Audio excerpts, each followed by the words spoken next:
And this is a hybrid of, as you might see, this is off the record. I don't know why we didn't use it in other studios. I think Wi-Fi. Yeah, it's Wi-Fi. So we're using off the record studio. Got to use it for something. Here's the thing. First and foremost, I'm glad to be doing this. We're combining streams. If you guys haven't noticed, my stream just went up. Mm-hmm. So we're all streaming from like this one thing. 20 locations. Yo, this is kind of what the YNs do now. Like they'll have like, say Aiden. Yeah. Like he'll be at his boxing match and he gives everyone his code and they just plug his code in and they're all streaming Aiden's. Yeah.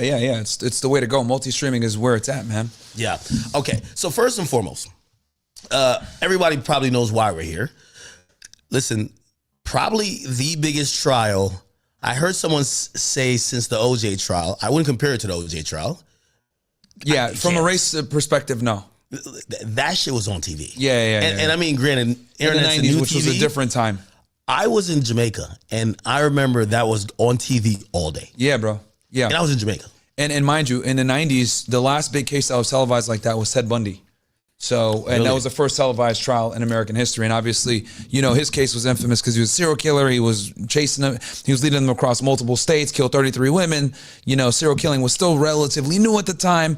And he was a lawyer, well, educated as a lawyer. He was a good looking guy. He could, you know, finesse the women. So the Ted Bundy thing was crazy. Then you follow that up with OJ and it's just like, yeah. Yo, it's super interesting. So like, you know, I've covered. You guys are in good for a good one tonight, by the way. I hope you guys are ready because you guys are in for a really good one tonight. Yeah, I've covered a few of these. Oh my God, that's my phone off there. I've covered a few of these. Well, a few of these cases involving high-profile rappers. We did Tory Lanez. We did YSL. I guess we did whoever the killer was of Dolph. But this is super high profile. O-Block indictment. O-Block, YNW Melly. This is something else. Yeah, I think this is the biggest hip-hop case of all time. Okay, so let's try to bring people into the world that we're in and we're seeing. Sure. And I think this is the hardest part of me covering the case, right? Me covering the case is trying to think about my regular audience member. Mm-hmm. And I think I got a pretty smart audience. I think smart? They usually, no, smart. Oh, smart. okay, Like, okay. They're not like, there's a couple like groups of people that fuck with other people. I'm like, these are dumb motherfuckers. Yeah. I can tell you're dumb by basically who you're following. But yeah, facts. I know they're pretty smart and shrewd and they're witty and they also could think outside the box. But it's really hard sometimes. I know I put in a lot of prep work in trying to get documents, understand exactly what's going on, even learn new things. And then now I'm like a translator and I got to be entertaining with it. Yes, yeah. And that's the hardest part for me in covering these things because no one wants to feel like they're tuning into like C-SPAN. Yeah. And I'll be honest, bro.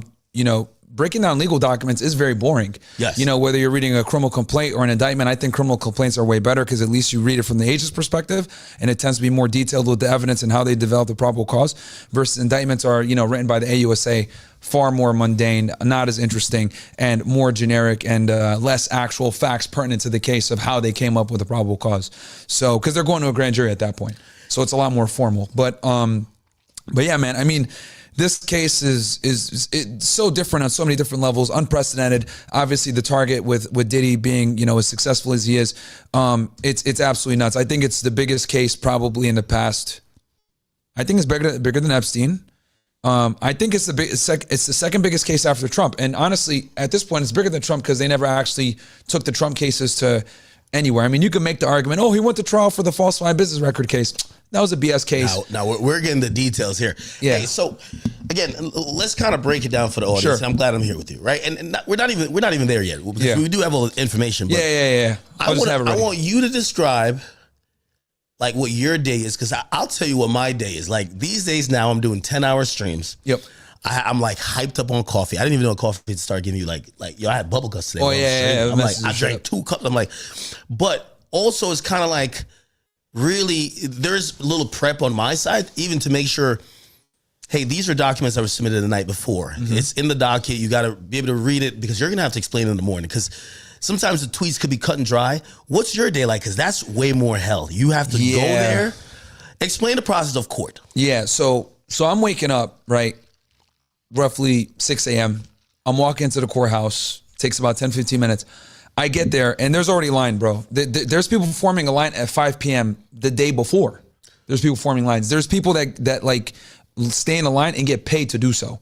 And then the person that's paying them shows up at like, 7 o'clock and takes the position from them and they go home and sleep. Wait. So people show up the day before. There's people there at 5 p.m. when I'm like leaving. Like last week, for example, when Cassie was there were people lining up at 5 p.m. when I was walking out the courthouse. How do you get in? Because it kind of how do I get in? Well, before you get there, it kind of feels like there's like these barricades. I see people just out there. I see you got heckled by some chick. She went viral again today. She said she wanted to be in the freak off. She's trying to get in it. Of course. Yeah. So I'm watching that and I'm like, too bad for her, only men invited. Oh, yeah. So we can get into that. Yeah. So I'm looking, I'm like, is everyone there trying to get in, or are people there for the fanfare, being outside? It looks like a damn cookout. Yeah, bro. So I get there. Shout out to one of my guys. His name is Mel. Watching the world. Shout out to him. He's the one that gets me, and his YouTuber's well up and coming. Nice guy. And he's been hooking me up with getting in, because at first I was getting into what's called the overflow room. So the way it works is the first, like, they got like a press section. Actually, if you want, I got a diagram of the courtroom. I can show you. Now, Myron is like detailed, man. This motherfucker started drawing the courtroom. This is because I want to really describe it, because this courtroom is actually very unorthodox compared to other courtrooms. How big is it? Pause. It's not big at all. That's the problem. It's very narrow. The one that Diddy's in. Yeah, it's not big. How many people you think? People that could fit in this courtroom. That could fit? You got 6 rows. They're letting 7 people sit a piece. I mean, I guess you could say it like seats a decent amount, but I've seen like bigger courtrooms, especially federal, man. 100, you think? No, not 100. Really? Let me get this diagram. It feels like everybody's there. Yeah, dude, it feels that way, but like, here's the thing. His family takes up like 2 rows, and then 2 rows are taken up by artists. There's, that like the people that like that draw the paint and stuff. Yeah. They take up the first 2 rows. Nobody sits in the same rows as them. Okay, here we go. Here's the map. Is there a way you want me to show it to your audience? Yeah. I mean, I think what's the closest? Oh wow, nice. That's a good ass camera, bro. Okay, wow. Okay, so you want me to point at stuff while you hold it up? Yeah. Okay. So I'll point it as you hold it up. So right here is the judge, obviously, right? The judge sits right here, and then right in front of him, and then obviously the witness box is right next to him, right? It's a little bit, it's a little bit closer, but you guys get the idea. Then the important thing that I noticed that was very weird is that the first table is the row of AUSAs, okay? And there's 6 AUSAs. Unprecedented. That's another thing that's crazy about this. Do they fit at the table, or they're like kind of like? No, they all fit. Really? It's a long ass table. And then behind them is another like half table, and there's 4 defense attorneys there, right? Wait, the defense attorneys are behind? Behind, dude. Isn't it usually when we see it on TV? Side by side. They're side by side. Side by side in every courtroom. So they're sitting behind. That was the first thing that I was like, what the fuck? And then the case agent. Hold on. So the defense attorneys, just keep it on close. Keep it on close. So the right where where the defense attorneys are. Yep. Diddy has 9, right? He has like 7 or 8. And they all fit as well. There's a couple of assistants. So I like, and I can tell you who I think there's. Yeah, okay. I think I know who the paralegals are, and I could explain. But yeah, I'm pretty certain 4 of them are attorneys that sit here, right? Okay. Then the case agent sits all the way at the corner next to the defense, which is weird as hell. The case agent should be sitting next to the AUSAs. Really? So that's weird that he's not at the same table. Yeah, it's weird, bro. But the table's kind of like divided. He's sitting there with like one other person, maybe someone helping him. Then behind them is his main attorney. I forget his name. Agnifilio. Boom. And then Diddy is right next to him. And then Brian Steele sits next to him. And then like 3 other attorneys. Then the other interesting thing too, 2 marshals sit behind Diddy right here. And then another 2 sit to the left of him over here. And then one of the paralegal aides sits next to the marshals. So 4 marshals, 1 legal aide sitting on the side. And then here's a gallery. They're going to have... Yep. Okay. And this divider right here is a divider to get to the audience. Okay. Interesting. You're giving us like a realistic... Yeah, I'm trying to put y'all there. Because when I tried to explain it to everybody, I was like, this is not going to make sense to anyone. I'm glad... Let's keep this up for a second. Yeah, sure. Zoom back in again. Okay, so... I heard from reporting from some people, they said at times, for example, when Cassie is testifying, Diddy's eyes consistently goes from the AUSA, Cassie, but he also looks at the jury box. He does. What's his body language? Have you, do they take him out of cuffs before? Yeah, so I can, so here, if you hold this up real quick, I'll show you real fast. So he's here like right in the middle of the third table. Mm-hmm. Then the marshal's right behind him. Then here's a divider, you know, with the swinging gate when you go in any courtroom. First set, this is where the artists sit. They hog both these front things cooked. Like there should be seating like really 20 people. It's like 15 in front people. of the mom and everybody. They're there first, and there's two artists, one on the right, one on the left, and they're there and they take up one both of them sides. New York Post. New York Post got the illest drawings. Okay, probably. Yeah, she's probably the chick on the right. She be cooking. She does like three paintings in a day, bro. I'm wondering how they get special privilege just to draw some shit. It gets crazy, and you can hear the noise too when they're fucking chalking it up and shit. Really? Yeah. So second row, that's his family, right behind the artist. Row behind that, also family / friends, whatever, because nobody else sits here besides like maybe media. Then these last three is last three is credential press. No. Sorry, public. Public. Okay. So you're a YouTuber, but you're not press. You're there. Now I sat second to last in the middle, so I was directly behind Diddy, like 5 rows. Pause. Okay. Wow. So you got to be in line for that because they're picking the first. Bro, like you're 20 if people. you're not like in the first 20, you're cooked. Really? If you're not on the public side. Now on the press side, here's the press side, right? So press has 3 rows. Okay. 21 for the press, right? And then behind the press, which I noticed this as well, especially when Cassie was testifying, I noticed this. 6 HSI agents sit behind them over here. And they're in fold chairs. They're not even on the bench. What about, like, for example, say Cassie was in there, she wanted, and I think he was in there too, Douglas Wigdor, that's her personal attorney. We see people. I'll tell you where they're sitting. People coming with their friends or yes. Let me show you where they're witnesses. sitting. So hold this real quick. They sit, so artists right here on the right-hand side, the AUSA's assistants, they got a bunch of paralegals, they sit here. Okay. And some of them are even AUSAs. Then next is Cassie's people. Her husband, her lawyer, her mom, family, etc., and her brother. We're all here, right? And then she's like grilling. So he's in that third row grilling Diddy like it's like Joe Budden and 50. Yes, he has a clear shot. He has a clear shot to Diddy, and they pretty much sit almost opposed to the Diddy family. And then after the family, like the witness's family is there. Because Dawn, when she came, she brought her people. Every witness that comes in, anyone that comes with them sits there. And then 3 rows for press. And then the last row here, folding chairs, is HSI agents. And they walk every witness in. Really? Because it's their case, and the marshals are not going to deal with that. Interesting. And then the jury box, of course, real quick. And then jury box is over here. jury box over here, 18 jurors, 6 alternates, 12 main. Has any missed any day? Nah, they're all there, bro. Okay. They're all there. And it's very even. And then the witness box, which is also weird, witness box is right next to the jurors, bro. They had to like move it there because the court is so narrow.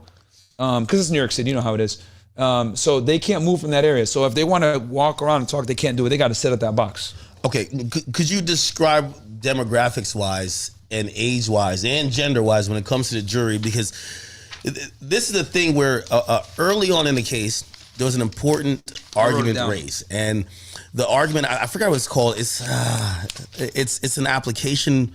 It basically was saying that the prosecutors took all 7 out of 9 black people out of their preemptive strikes. Oh, yeah, that was cap. Well, they took 7 black people out. Yeah. But it was 100% warranted. I could go through why they took them out. Okay, before you go through why, sure. What's the final makeup? Okay, let me get it here. I wrote it down. I got to go back to like day 1 almost. Let me try to pull up this chat. I'm the librarian? This motherfucker's writing. Yeah, bro, I was writing. So you've been in the main court with Diddy so far? Yeah, for like 3 or 4 of the days. Really? Have you been in? So if you didn't get in the main court, you're in the overflow court. How's that court? Okay, so yeah, I'll say that real quick.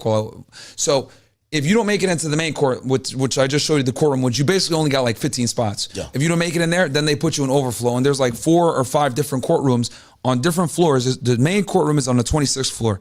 24, 25, 23, those are used as overflow courtrooms. So if you don't got enough room, then they put the other people in these other courtrooms and send them there. And the marshal sends you there. Phone in the overflow room? They do, bro. Really? Yeah. Now in the main courtroom, you can't chew gum. You could only drink water. They're super strict in there. Nobody could talk, nothing. They kick you out if you talk. The other ones, they're a bit more lax. You can talk, but you got to be quiet. Wow. So there's rooms. So there's probably about like 100, well, probably like 200 to maybe 300 people watching it. Only about like 70 in the main courtroom, but in the collective courtrooms, if you want to count family and all that. Yeah. Yeah, but like, yeah, and the main, but yeah, there's hundreds of reporters there, bro. There was a chick from Kazakhstan, Spain, Australia, Canada, Really? England. Every English-speaking country sent somebody. Jesus Christ. And then even countries that, Spain. Okay, so all right. While you look for that about the jury, I want you to break down like a typical day, right? Because what we see is, and shout out to our inner city press, we see, hey, listen, these guys walk in the room, right? Or we walk Diddy in, and then the judge, they usually do some like So Diddy is there like first. Yes. Like, and I think they do that on he doesn't walk out in chains. Every time he's wearing like either a beige or like a brown sweater with some slacks, white shirt underneath. Never cuffed. Demeanor, I heard he threw up the little love thingy. He does that to his family. He blows every single time. He blows kisses at his family. He blew a kiss at a dude today. I don't know who it is. There's a guy that shows this dude that shows up every day nigga with like a bald spot. This nigga don't fucking change. That has like a bald spot. That has a free puff. He wears a free puff shirt and a free puff hat. I don't know his name. He's an older black gentleman. He blew a kiss at him today. But he's probably family or some shit. But yeah, he blows a kiss to his family and he goes like this, or he gives them the heart like you mentioned.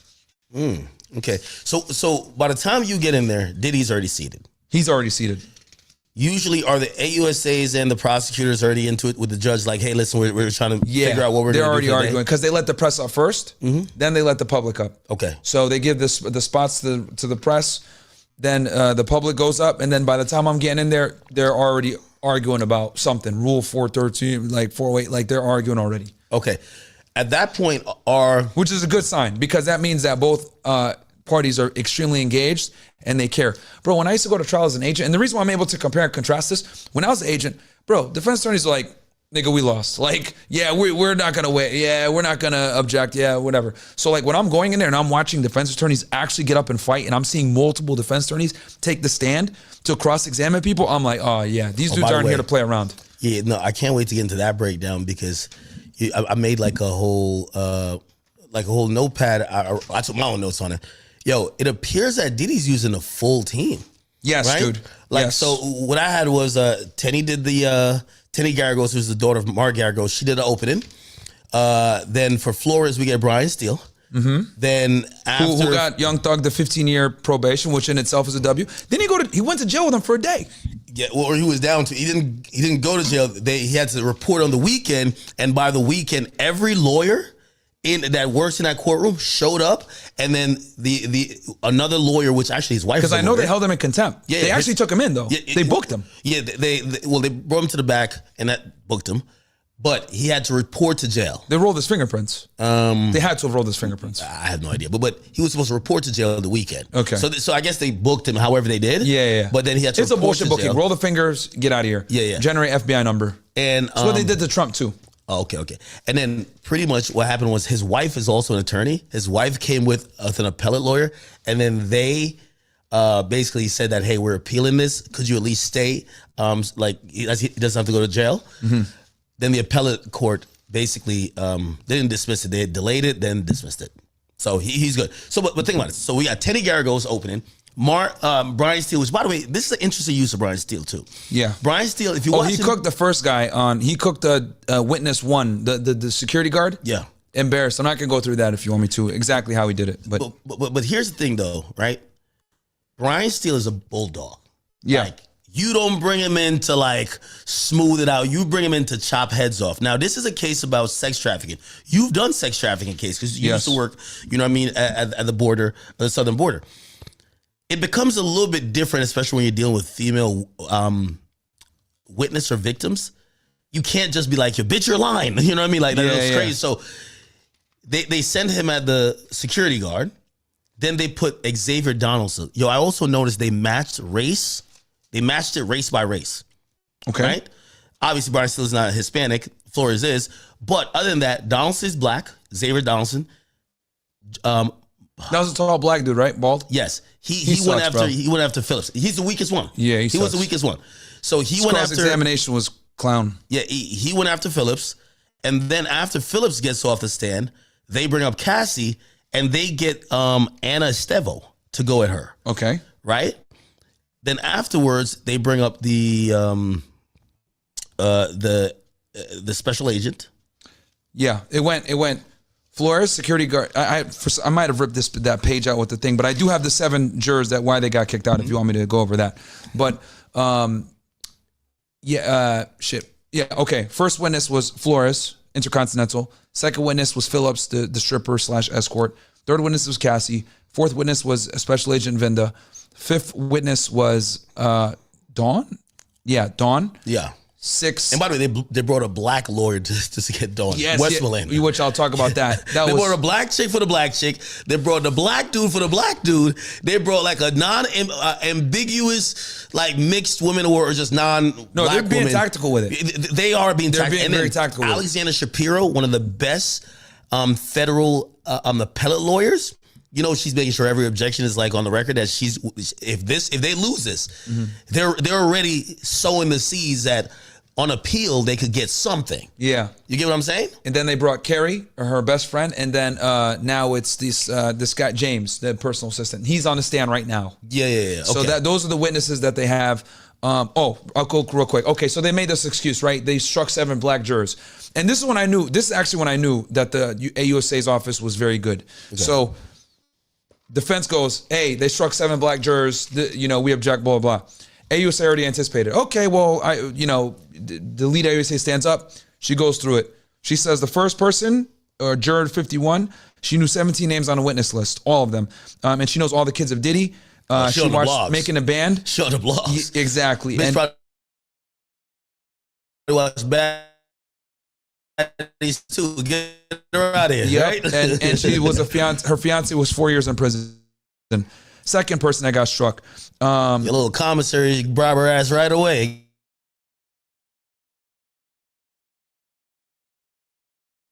Get her ass out of here, man. He got arrested for harassing a cop, and he lied about it. He had lack of candor issues. Didn't tell the truth. And domestic violence problems. Third juror. Well, let's speak about that for a second. Yeah. So in the jury questionnaire normally, does it say tell any arrest you've had? Because I don't think it's the arrest, right? It's probably him not being truthful about it, right? Yeah. So when they give you the questions in the voir dire, right, where they're asking these questions, whatever, then they followed up with questions. If you're not truthful in that, because you have the ability to elaborate on things, right? Because if it might say there, have you ever been convicted of felony crime or whatever? But then what they might have asked him when they actually spoke to him is, have you ever been arrested? And he didn't say that. He didn't admit it. And then they ran a criminal history and they saw that he got arrested in 2010 for harassing a cop and he had domestic violence issues. The third person got ex-husband spent time in prison for murder, brother arrested for drug trafficking, too close to criminals. Really? So if you married, one of these YNs, they caught a body, caught 3 hats, they like that pretty much gets you.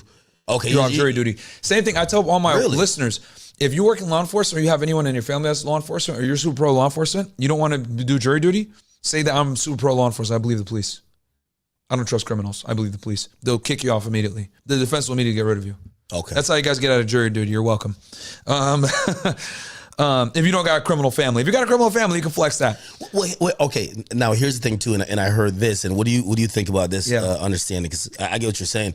For like a regular person on a regular jury that you're not interested in, don't you think it's a lucrative opportunity? And don't you think people are trying to get on this jury? I'll tell you this right now. So check this out. So I'm going to get to that here in a second. So 2 brothers. So another juror got kicked out because 2 brothers for felony convictions. They watched the media coverage on a case. He admitted he would lose 30% of his pay by doing this trial, but he still wanted to do it. They got rid of him because they knew he would try to make money. Yeah, what you're saying? Yo, it's going to be a great book. Yeah. Like this is a great book. Like I'm telling you, a publishing house right now. I'm racing to. I would start setting up the deals the week before closing. Bruh, when they were that was a big thing for them was anyone that had like media ties, anyone that was like maybe interested in like making money or some shit, they're like, nah, this dude, he said he was going to lose, because I think one of the questions on there was how much money you're going to lose from being here.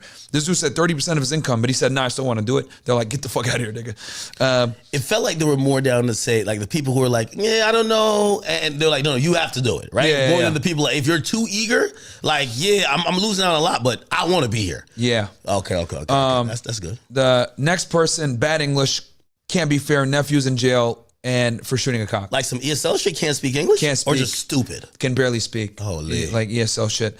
Next person had sleep apnea. If they were black? Hispanic. Okay. Hispanic. Next person, sleep apnea, lied on the voir dire. They said nah. Next person saw the CNN video, thinks the victim jumped on the bandwagon. So he's a Puff fan. Okay. So he saw the CNN video and he don't believe him. So they got rid of him. Okay, so so here's the thing.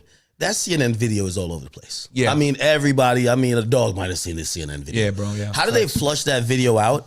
Or, shit, let's think critically here, like from both sides. I don't think seeing the video in itself that can't be. Disqualifies you. I think him saying that, because he said he thinks the victims all jumped on the bandwagon. True. Oh, okay. So one of them ones. Like, because he's like, oh, the Cassie filed a lawsuit, then this chick files a lawsuit, then there's a criminal case. Like, they were kind of like, this is bullshit. So they're like, nah, get this nigga out of here too. Oh yeah, they have a bias already. So okay, so these 7 black jurors that were kicked out, basically, or he might have been. They say black, but he could have been Hispanic, Afro Latino. Yeah. Basically, that's the reason they kicked him out. Okay. All valid reasons, and it's funny. The AUSA knew they were gonna do that shit, bro. So she stood up, she didn't even stutter. And she rattled it off like that, and I was like, "Yeah, this AUSA is on point." Well, 6 of them. Like 6 of them, yeah. But that was the lead AUSA that did that. It's like she Emily Johnson? anticipated it. Yeah. Yeah.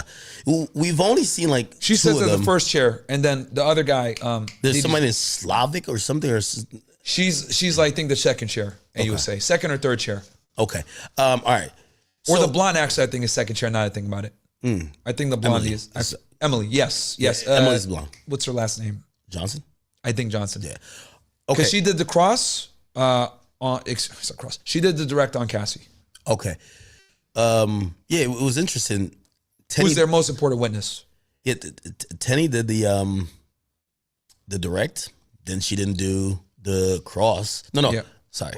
Tenny did the opening statement for Diddy. Yep. But was not involved in Cassie at all. Yeah. It was Anna solely, which I think she did a good job. Yeah. So by the way, we're gonna get. I'll tell you why that is. So I can already tell how they did this case. Yeah. They compartmentalized it. So each AUSA is very obvious, had a certain role, and each defense lawyer attorney on the defense team has a certain role. You're taking this because remember they get the witness list way before. Yeah. Who are the witnesses, etc. So they prep. This is my witness. I'm gonna cook him. That's basically what it is. This is, because keep in mind, they got all the reports. Yeah. So they're reading the reports, they're reading the proffers, they're reading everything. That's why, and I'll talk about that later when we talk about Dawn, they were able to roast her. She went through all 8 of her interviews with a fine-tooth fucking comb. Bitch, you said this. No, that doesn't make sense. You said this. Then she read her complaint. And I'll talk about that later. I don't want to jump the gun too much. But it's very obvious. Each defense attorney had a specific witness that they were targeting to cross-examine. And then for the AUSAs, they each had a witness to direct examine and also cover for. So when the defense was cooking them, objection, which they did a really good job of doing this on, which witness was it? It was it Cassie? No. What was the what? The government, I think it was for Cassie. The government did a really good job. Yes, it was Cassie. The government on, I think the last day that Cassie testified, the second to the last day. She was on the stand for damn near 24 hours, like 3 days pretty much. The government had a bunch of exhibits ready to go. Excuse me. The defense had a bunch of exhibits ready to go from Cassie's phone. And there was a whole argument about that. It's an interesting legal conundrum because, again, everything was turned over. These are either Cellbrite extracted text messages or she handed over her phone before. So it was all Cellbrighted because all the stuff was destroyed. So the agents, because it's funny, the freakoff stuff all came from her devices. None of it came from Diddy at all. So all of it came from her. So when that was surprising. Yeah, that was actually shocking. So all the freakoff stuff comes from them. She said, I was too scared to open that computer, but I kept it there. I want to bring it to the Apple store. She claimed it was broken and she couldn't activate it, but then she gave it to the agents. They were able to Cellbrite it perfectly. And for those that are wondering, guys, Cellbrite is a device made by the Israelis. Yeah, no surprise. That basically extracts all the data from phones, tablets, etc. And what it does is it pulls all that information out. It's called a phone dump. Pulls all that information out, and then it puts it in a nice report so you can analyze text messages, video, everything is there for you.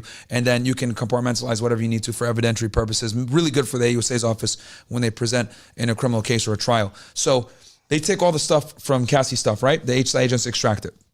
A CFA probably, which, you know what? I guarantee you a certified forensic agent will probably testify to in this. That did the Cellbrite stuff, I'm assuming. So anyway, and also probably every agent that sees the evidence from the different search warrant locations will also testify. We got the New York chick. She's a little bit of a rookie. She testified first for the hotel room. Someone's probably going to testify from Miami, and someone's going to testify from LA from those search warrants is what I presume. Yeah. But going back to the cell phone stuff. Wait, before we get off that, I just wanted to get this because we didn't get to it. Just approximate the jury makeup of the 18 people. Oh shit. Okay. I'll give you the approximate. Very mixed. It's almost damn near 50-50 down the line. Different age groups. We got some young, I know there's like young white guys on there. There's young black women on there. There's like an African looking nigga on there. There's a Hispanic older woman on there. There's an older white guy on there. Extremely diverse. Really? Extremely diverse, yeah. Yeah, one of the big almost issues, 50-50 down the line and very diverse between white, black, Hispanic. One of the big issues was, could they get a fair jury? And I'm going to be honest with you, it did take a week, but they got there rather like sequentially. And I'm going to be honest with you, what do you think about the judge? The judge seemed to be on business. He was not going to let it, and I think he was a little bit perturbed that it went into Monday morning, but even Monday morning, they chopped it down from 45 or 43 to 18 pretty quick. Yeah. He's on the shit, right? What's your thoughts about him? So the judge, and I want to make this very clear for our audience too. So people need to understand this when it comes to criminal cases that go to trial. The judge prioritizes the jury. That's what he cares about. He prioritizes the jury. He's like, fuck the lawyers, fuck the people in the back. I care about the jury. Because he looks at it like the jury is why we're here. And these are civilians that are inconveniencing themselves for due process. He does everything for them. So like if they delay anything and the jury's waiting, he starts to get angry. And this is what any judge, every single courtroom I've ever been in, when they go to trial, the judges always care about the jury. Jury's over everybody. They will rail out an AUSA or a defense attorney for the jury. Now that we know that, everything he does is like, okay, we need to be expedient to the jury. We got out at 3 o'clock today. Why? Because he wants the jury to not get burned out. And he knows that this is going to be a longer case. It's going to take all the way into like damn near July. So he's going from, first it was like 9:30 to 5. Now this week, he's going from 9, trying to start earlier, to get them out at 3. And why is he doing that? Because he wants the jury to be refreshed and not to be frustrated and get bogged down. Because if you lose your alternates or whatever, you're cooked. So that's what judges care about the most. So yes, he's on point. But he's on point because judges are always cognizant of the jury. That's the number one priority for them. And by the way, I think your perspective might be a little bit, not a little bit, I think it's definitely probably influenced by not only your experience, but you're a federal court guy, right? Like you were a federal agent, you're a federal court guy. When I talk to like attorneys, many times, right? When I talk to attorneys, like for example, Bradford Cohen and even Drew Finland, they're like, in state court, it's much more lackadaisical. That's why cases drag on, like deadlines keep getting re-deadlining. Like it's like, hey, all right, we'll do it later. Let's another continuance. This judge, remember, he turned down Diddy's request for extra 2 months. No, let's get it going. Oh, you know why, now. right? Why? I didn't tell you that. Okay, so first you want a speedy trial. They always request a speedy trial. They don't get bond, that, right? Yeah, because once you can't get bond, you want that speedy trial. Yeah. So that's a given. Big U just opted for that in his case. He's the only one who opted for it. Everybody else is like, yo, there's 20,000 wiretap calls. Yo, that's just... Oh, yeah, he's cooked. Bro, you got wiretaps on somebody, bro. It's a wrap, 20,000, bro. Like, see, here's the thing with human trafficking. And I was talking about this. I was talking with Shade Room. They interviewed me about this. But you get it first because they ain't posted. Look, as someone that's investigated human trafficking cases, I've been telling people this for fucking years, and they don't believe me. I tell them all the time. Human trafficking cases are not as common as people think they are, okay, in America, in the United States of America.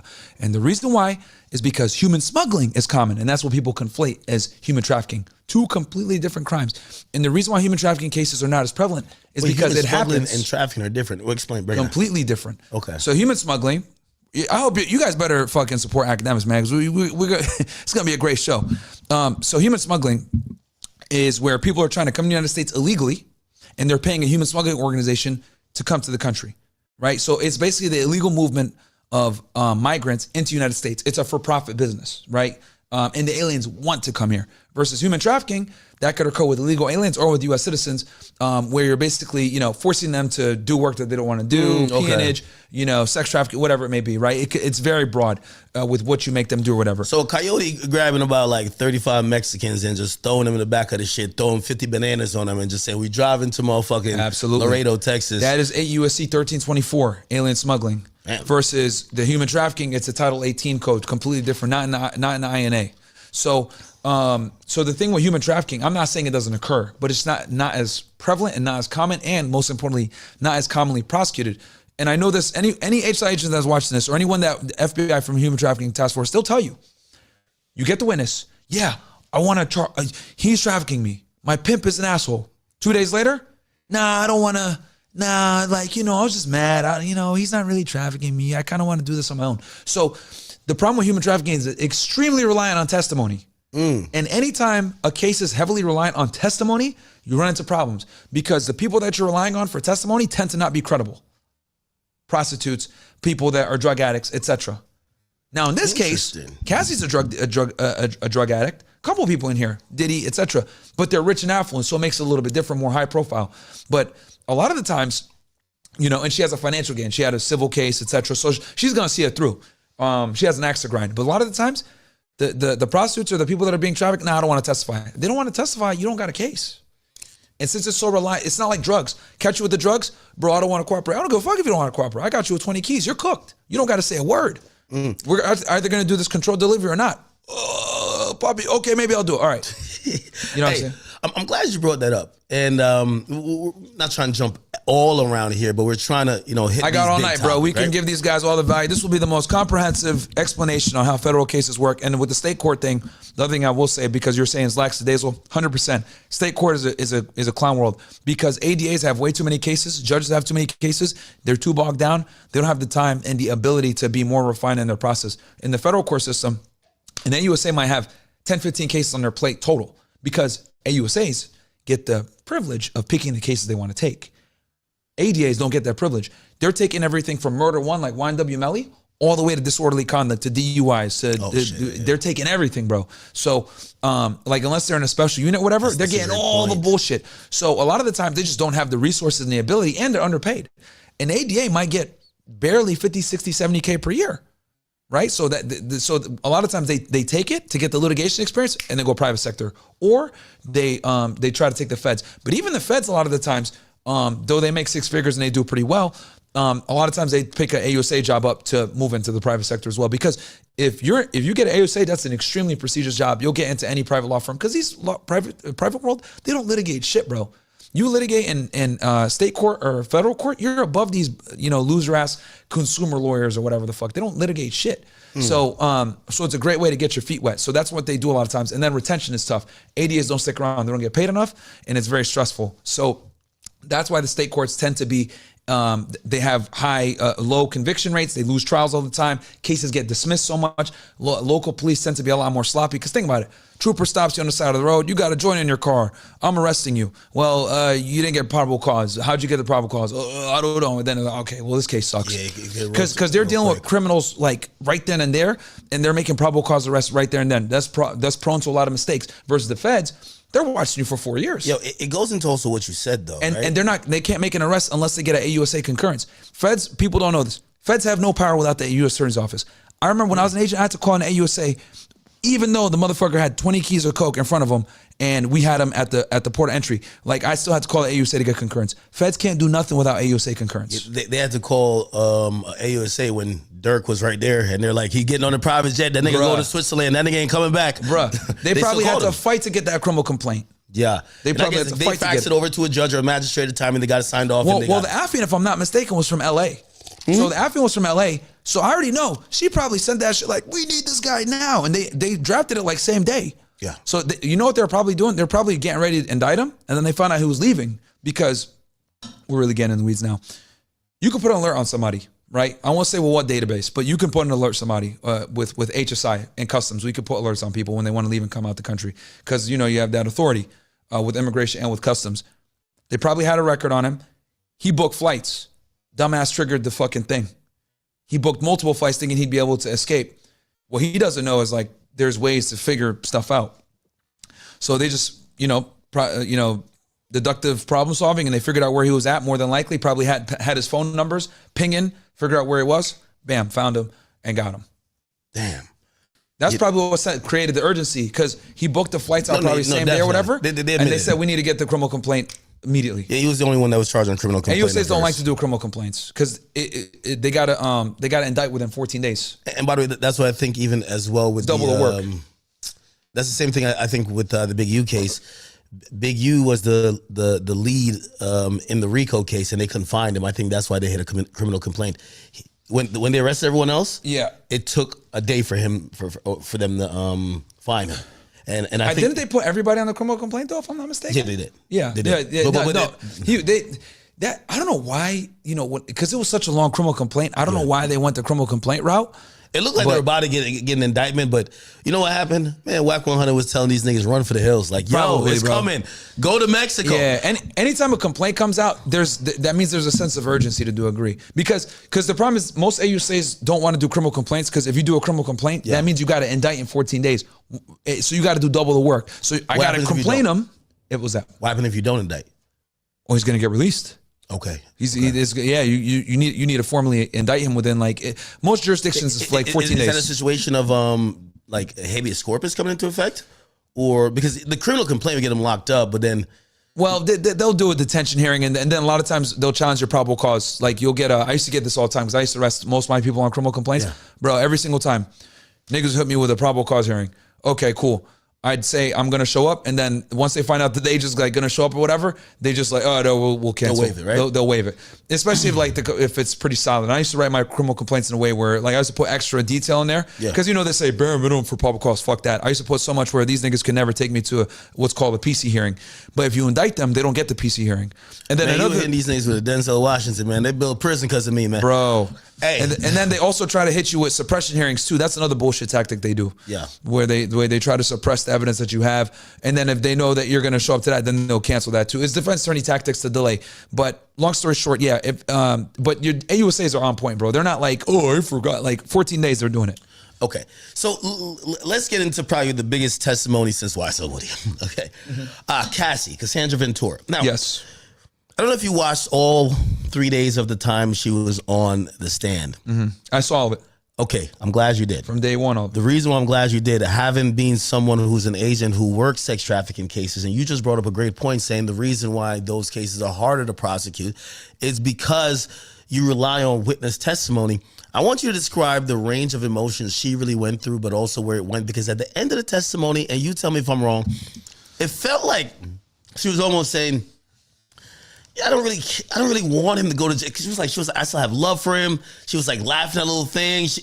She was kind of still almost showing signs I love this guy. Yeah. You know what I mean? And she even said, I believe, and you probably have in your notes, she said, I have love for what we had, or and I was thinking about it. Yeah, so because she asked, do you have love for Puff now, or do you have love for him? And she was like, no, I have love for what we used to have. And that struck me as, man, this chick just wanted a baby of $30 million, man. That's it. She don't want Puff in jail, man. She don't want Puff in jail. Well, it's important. You don't want Puff in jail? The husband. You can't sleep good knowing a motherfucker is partying every day and has your girl bent up like a pretzel. Yeah, having facts. 30 niggas skeet on her. By her own admission, too. Yeah, come on, man. Yeah, so I think the important thing to note here is that the prosecution prepares the witnesses well in advance of the trial. Okay. And the reason why they do that is because a lot of these people, they're regular people. They don't understand public speaking. They don't understand credibility. They don't understand, being tact and being able to speak in a way where people believe you. So, trial preparation is very real, and AUSAs take it extremely seriously. Mm. And actually, they this is where the defense got her, was with the trial prep, with the whole rape situation. Yeah, that's where they got her because, so just break it down from from your expertise. You're going into a case. This is the lead witness. Yep. Now, to put in perspective for everybody who's watching, and I at first was a little bit confused by the time, and I'm like, why drop your big bombshell, your big witness now? But apparently she is pregnant. She's about 8 months pregnant. That's what fucked Diddy up on the speedy trial. I had to finish on that. Sorry. Ooh. So there we go. Yeah. So what fucked him up was he didn't get bond, right? So he's like, all right, speedy trial. But then he didn't realize, oh, she's pregnant? Oh, this is not good. Because I'm sure his lawyers said, yo, you know what, Puff, we should wait until after she's pregnant. She won't look as vulnerable. This is bad for the defense. Because, you know, she's waddling in the court and shit like that. You know what I mean? Like, she baby looks, kicking and screaming, you know fuck Puff. Like, she's right? very pregnant. She's like taking breaks constantly when she needs to, right? When she cries, it's going to look extra vulnerable. Like, she's a family woman now. So it's very difficult to look at her as like the former drug addict, partying 304 she used to be. Now that she's like a mom and her husband is there and her family's there, it's complete. She's a different person now, not to Puff's benefit. So they tried to delay it and it didn't work. Okay, so two things.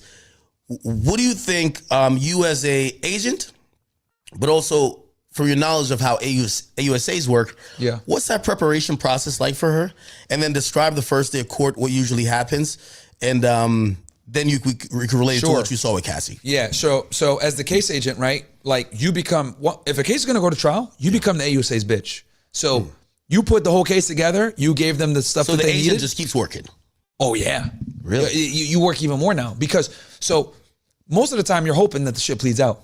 But if they actually decide to go to trial, now the AUSA's feet are to the fire. And guess what they're going to do? They're going to say, I need this, I need that, I need this, I need that. Right? Now, normally you give enough for your grand jury package to like, you know, kind of get the trial stuff going.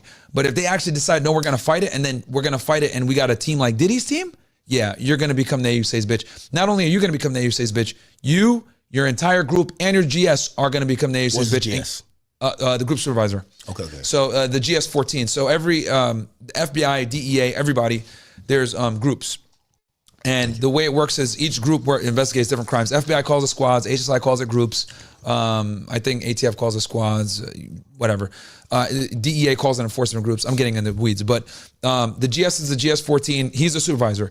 So all the reports that are written, anything that needs to get approved or whatever is going through him, then it goes up to upper management. The supervisor is the conduit into upper management to get your stuff approved. The agents that underneath the supervisor, they carry the cases. So you, as the case agent, when you have a case as big as this, everyone in your group is going to be involved in supporting. Like I told you before, 6 agents are there just doing security for Cassie, right? And there were even more in the back. I saw 6 just in a thing. There were there were like another 4 or 5. So you think this is like security?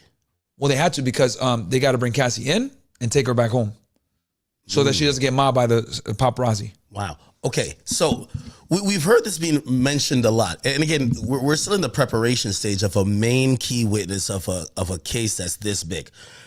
Oh, so the case agent gets everything that they need. You become the AUSA's bitch. So I know that this case agent guy, he's working his ass off, getting everything that they need, and that's like leading up to the trial. Then when the trial starts, as things go on, so you're gonna need more shit. So before the trial starts, and because we've heard this a lot, and Diddy's defense strategy right now.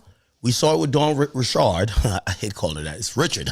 But whatever. She's trying to be a little French. All right, Richard. So Dawn Richard, apparently Diddy's defense team up on Cross, they keep going over pre-trial interviews, answers, mixed with your civil complaint allegations than what you said on direct, or like they're trying to like, hey. They got Cassie like that too. Yeah, you've said this 3 times, but you said it wrong.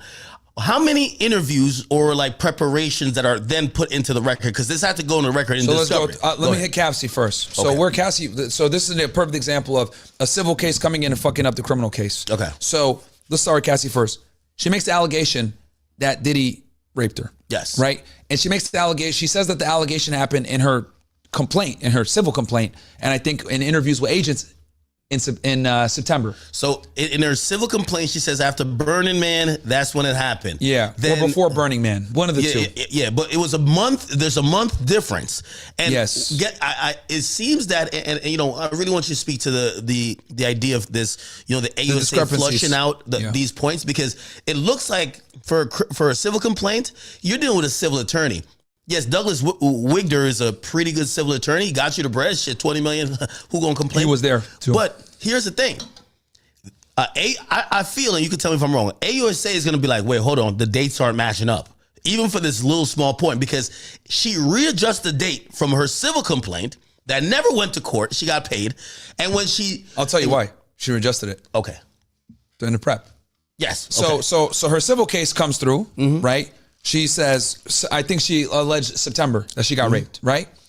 Well, the problem is that the text messages don't line up with that. So when the AUSAs are doing discovery and they're going through the text message with a fine-tooth comb over this rape allegation, they find out, bro, this happened in August because they got the Diddy text the day after. That's how they knew. Let me ask you a question. So she got actually allegedly raped August 20th. So let me ask you a question. 2018.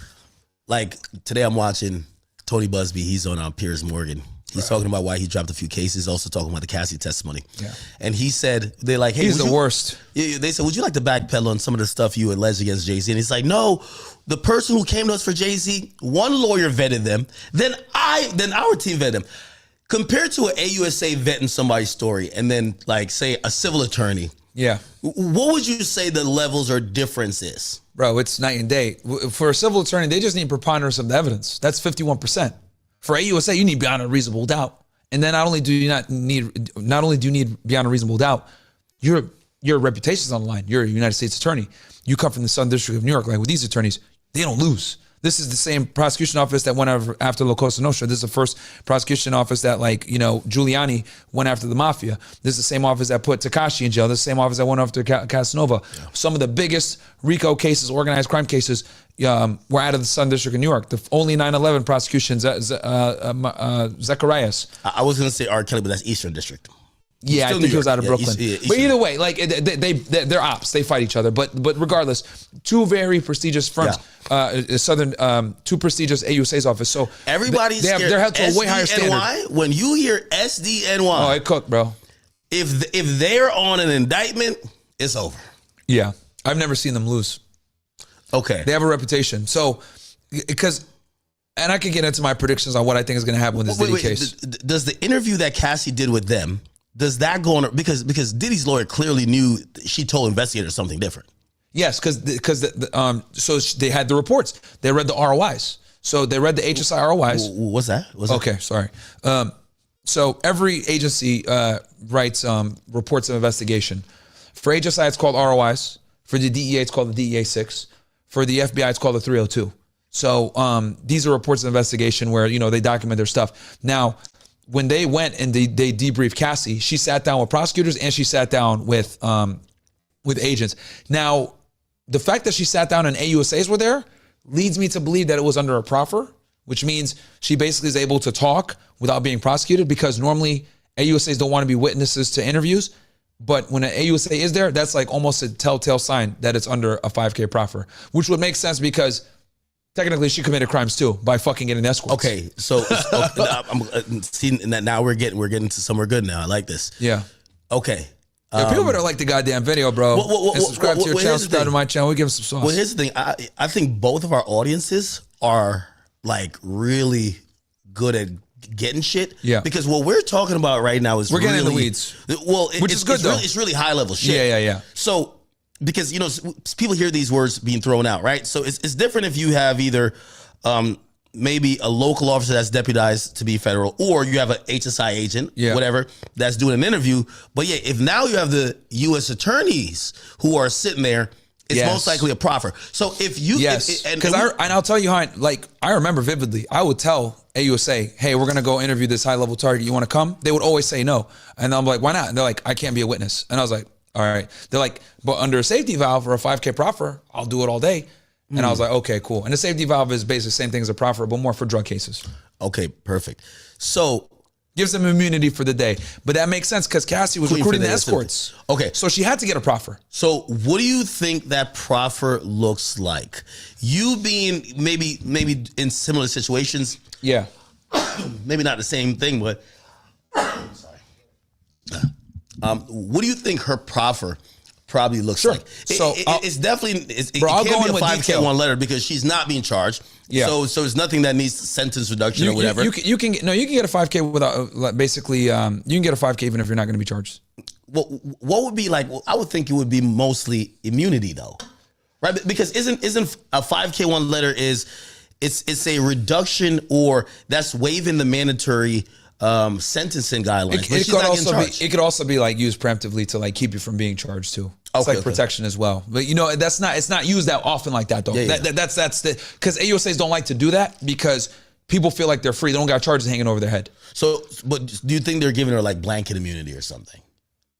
What I predict, again, we don't know. But what I think is, Will we ever know? Yeah, we'll never. Well, you know what? They never didn't ask in trial. What I predict is, this is me just predicting here. They gave her a $5,000. They didn't indict her. They didn't charge her because she's a star witness. And then indicting her also would make them look bad, because then they're going to say, well, you're only testifying to avoid charges. Why do you think, by the way, you just brought up a great point. Why do you think Diddy's lawyer didn't bring up in front of the jury, beyond the money aspect, because they ask a lot of witnesses here, like, why are you here? Why didn't they say, hey, based on what you've said, you've hired these people, you've done A, B, and C. Have you spoke with the government and gotten any deal that secures you from that's something we see sometimes. Yeah. You want to know why? Why do you think that didn't happen? She got extra protection because she's a sex crime victim. So you think that's probably something either off the record or... Not even, I think that is what it is. Whenever they were grilling her, there were times where they had her on the ropes. Government objected. 408, 413. And let me look it up, make sure I got it right, because I don't want your audience to be off. I just want to make sure. So they probably objected to this, or they worked it out like, yo, you're not going to bring up. Yeah, so Federal Rule of Evidence 413, yeah. Sometimes I get the numbers confused, but yeah, 413, basically similar crimes as sexual assault cases. So they were using all types of objections, but one of the ones that she gets to enjoy is, since she's a victim of sexual crime, she gets certain benefits that other people don't. Why do you think they were able to cook Dawn to a significant degree that they weren't able to cook Cassie to? They put her ass on a skillet, man. Bro, they destroyed her. And I could go over the things that they did. But okay, so with Cassie, let's go through this, and then we'll go over the thing, because we're going to talk about the discrepancies, right? So with Cassie, in her civil lawsuit, and when she talked to agents, she said she got raped in September. Yeah. But then when they start doing trial prep, they find out, because you really start to get in the weeds when you do trial prep. Now you actually got to look at the text messages. Now you got to really analyze. Now you got to really do the full cell brights and shit. Oh, damn. This actually happened in August. So when she comes in to testify, she testifies saying, oh, it happened in August. But then the defense attorneys are like, well, you said that it happened in September. This is kind of off. And then what the defense attorneys did, the government did when they came back on redirect, was they said, did you read any of the documents prepared by the government before today? No, I didn't. Did you have the ability to correct agents or prosecutors on their documents before today? No. Are you aware of anything that they prepared? No. So that kind of saves her, because she can say, look, it's a month discrepancy. It's not that big of a deal. And you didn't even see the documents beforehand, right? Because at the end of the day, like, it's not like a crazy overt lie. It's just a month discrepancy, right?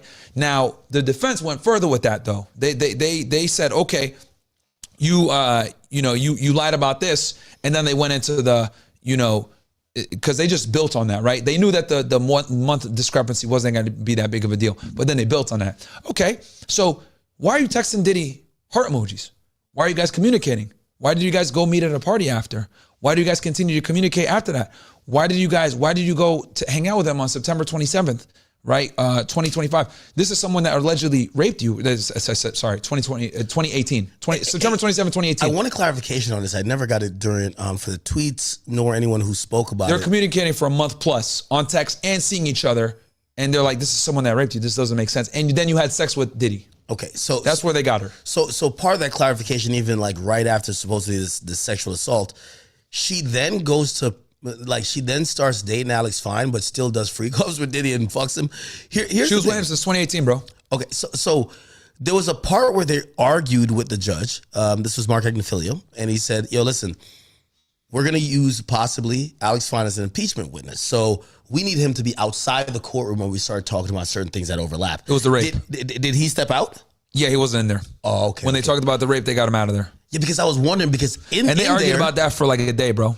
Yeah, in that thing, she admits she cheated on her current husband. Yes, bro. With Diddy. Yeah. And I ain't gonna lie to you, I think that was effective for the defense. I wish I wasn't in the main courtroom. Bro, I wasn't in the main courtroom for that, but I'll tell you this, when I was in the fucking overflow room, everyone was like, oh shit. Even I said cooked when she said that. Because the defense attorney was like, is it not true that you, when you met with Diddy, is it not true that you had sex with him on that day? Yes, I did. Okay. Is it not true that your boyfriend, who is now your husband, FaceTimed you and you declined the call? Yes, I did.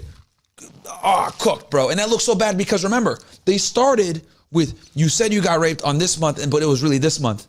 Then it was, why are you communicating with, and they showed the text messages. She sent heart emojis and shit. And oh yeah, I miss you. And then they set up to meet up in person, all this other shit. They walk line by line from the rape all the way to the consensual sex. Made her look terrible, bro. What was the demeanor of the defense attorney, Diddy's attorney, Estavio, when she says that? Given first day, I thought she was on bullshit because she really was like, I hate to use this term, but she was giving Cassie the noose to hang herself with. First day, and I remember seeing that, I said, this sounds goofy. She says to Cassie, oh, wow, you're pretty. Like, she gives her a compliment. Yeah. And I was just like, yo, Diddy, you got another lesbian on the team. You got to get her the fuck out of here. This is game time. This bitch is over here trying to eat some pussy too. What the hell? But come to find out, she know I'm for real, because I'm like, yo, ain't no way. Because I wrote that shit. Ain't no way I hired this bitch and she talking about you look cute. If I'm Diddy, I'll be like, yo, I freak off with Cassie, not you, bitch. You're my lawyer.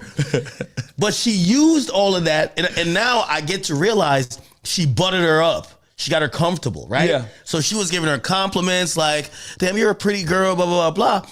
Which, again, this is exactly why I think they brought in a woman to do the cross instead of a dude. If it's Donaldson, first of all, he fumbled on the sex worker, so whatever. Yeah.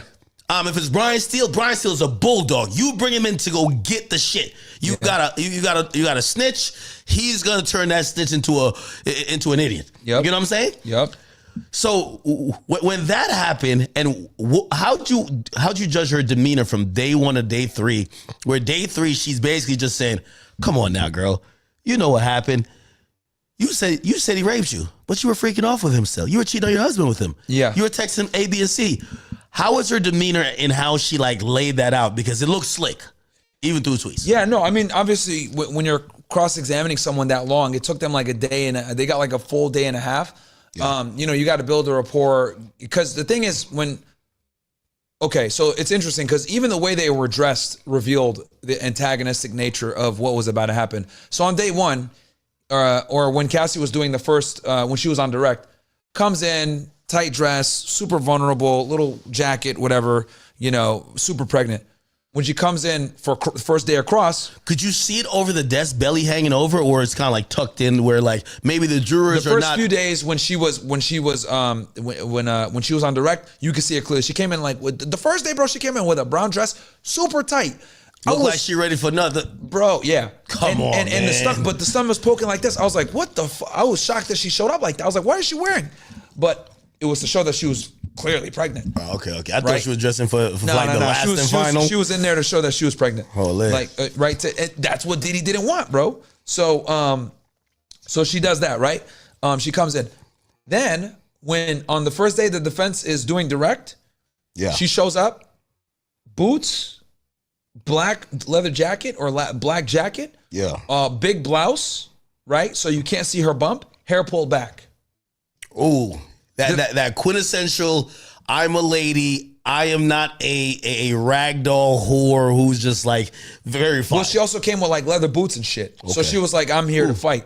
Okay. Like when I'm not adversarial this time. Yes, hair pulled back, wearing black, blue conservative blouse, right? That's big so you can't see her stomach, not vulnerable. And she sat down like what? And then the defense attorney also had her hair pulled back. So she was ready to go too. It's very interesting how women fight in the cerebral.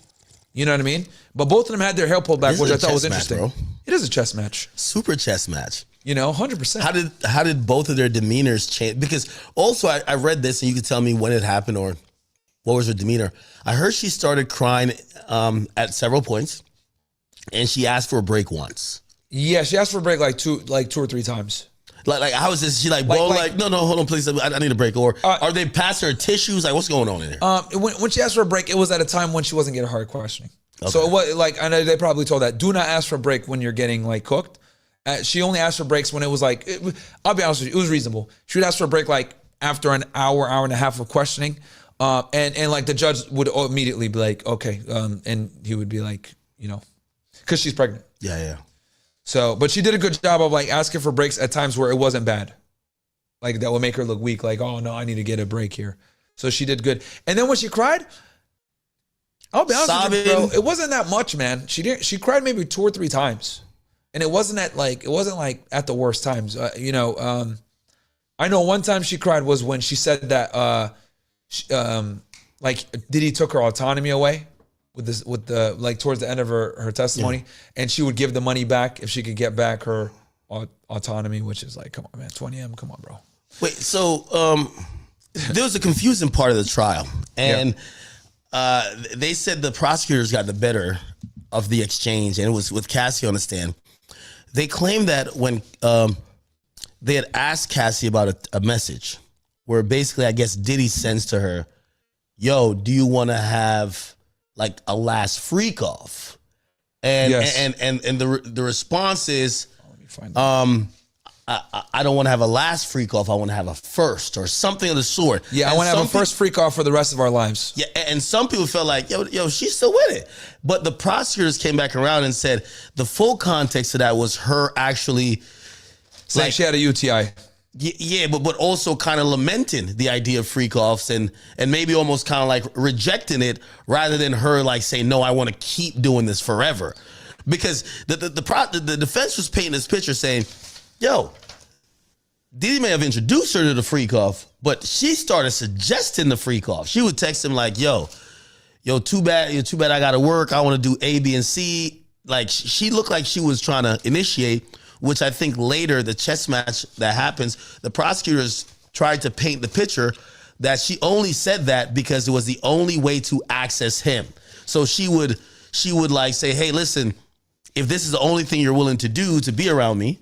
And I'm wondering what you get from the demeanor of their relationship. I really think that Cassie was a side chick fighting to be a main chick. Yes. And it was clear that But she was bad enough to be treated like a main chick. Exactly. Because she was hotter than, let's be honest, she was hotter on the rock. Recipes of Kim, but like, yeah, she was the hottest girl that he was dealing with. But here's the thing. It feels like if it wasn't a freak off, he didn't spend that much time with her. And she was suggested to get time. That's exactly what it was. He didn't spend time. He barely spent time with her outside of the freak offs. And during the freak offs, she would be doing weird shit like smearing semen on him. Yo, you know what's also funny? Bro, I was shocked when I heard that shit, bro. Yo, there's a point where she says, yo, I suggested, and you could tell, like, there's a few things that, you know, you run a male improvement podcast, a dating podcast. Yeah. I was shocked. When a woman says, if I don't do it, another bitch will, you know that mentality. Yep. Hey, I'm competing to keep my spot. Yo, I looked up the math today. So Dawn and especially Carrie brings it up very clearly. When she says like almost this ad hominem attack at Gina Hill. I don't know how to say her last name. Let's call her Hill. She says, oh, Cassie hated her, bro. Yeah, she says Diddy was dating that little girl. And Mark says, why you call a little girl? She was younger than us. Here's the ironic part about it. Yep. At the time, that year when that happened, because Cassie was in South Africa. It's 2015. Yes. Cassie is 29, about to turn 30. Yep. The girl at the time is 22. Yep. And I said this interestingly enough. I said, women, he met Cassie at 21. Yeah. Cassie never thought, oh, I'm a little girl. Exactly. No, but now Cassie's about to hit that wall, bro. 30, and she's seeing him entertain that new chick. Bro. He's like, yo, what's up with Diddy liking these little girls? It's a story as old as time, man. Like, it's so funny how, you know, when women lose their luster, they immediately will shut out any woman that has that same luster that they utilize. It's not like Diddy went to get a 16-year-old. No. Right? Diddy met her at 21. Yep. Diddy he met her at 19. Yeah. Met her even younger. She could make the argument like, well, you were even dumber when you met him. Exactly. But Diddy started dating her at like 21. Yeah. When he started dating her at 21, he goes to get a 22-year-old after she's about to turn 30. And now she's like, yo, what is this guy doing? What was your demeanor about even how she or anyone else, Carrie also, how they described maybe this idea of like Diddy's having a harem? Because today, going into James's testimony and even Dawn's, it made me think, and definitely Carrie's, it made me think, yo, this nigga Diddy, is he a freaky boy? Yes. Yeah. I think Diddy's homosexual. I personally think so. Yeah, he's bisexual. 100% bisexual. If you believe in bi, you believe in bi. Yeah, I mean, I don't believe it. Yeah, I don't believe it. I see gay, I say gay. That nigga gay. But because most guys that are bisexual simply just go to dudes, bro. But since Diddy has the money, he can still pull the bitches. Let's be honest. A regular nigga can't be a bisexual. Because once a girl finds out you're bi, you're not that guy, she's good. But if you're bi, but you're status high enough, some girls will be, I think he was using her. I think he was in love with the power and control he had over her. But I think he was attracted sexually to the men. And the reason why I say that is that I think he had homoerotic desires, but too scared to operate on them. For example, he would go in a separate room. If you really like that and you're bi, have her rub the semen or have him nut on your chest. Yeah. If you that gangster and you trying to kill Suge, have the nigga bring his dick over and nut on your chest. Like a real nigga. Actually, not a real nigga. But no, that's what he was into. Don't have her scoop it out of her box in the next room and lather it in there and you cuddle with her until it's like this dried up flaky shit. And then you like come out with your chest looking like Ashy Larry. Bruh. Got to be homoerotic desires. Remember, he would never show. It felt like everybody but Cassie knew about the semen smearing. Yep. Then I remember there's these stories about freak-offs that would happen with other celebrities. Like, for example, one supposedly with Ja Rule. I don't think Cassie was in that.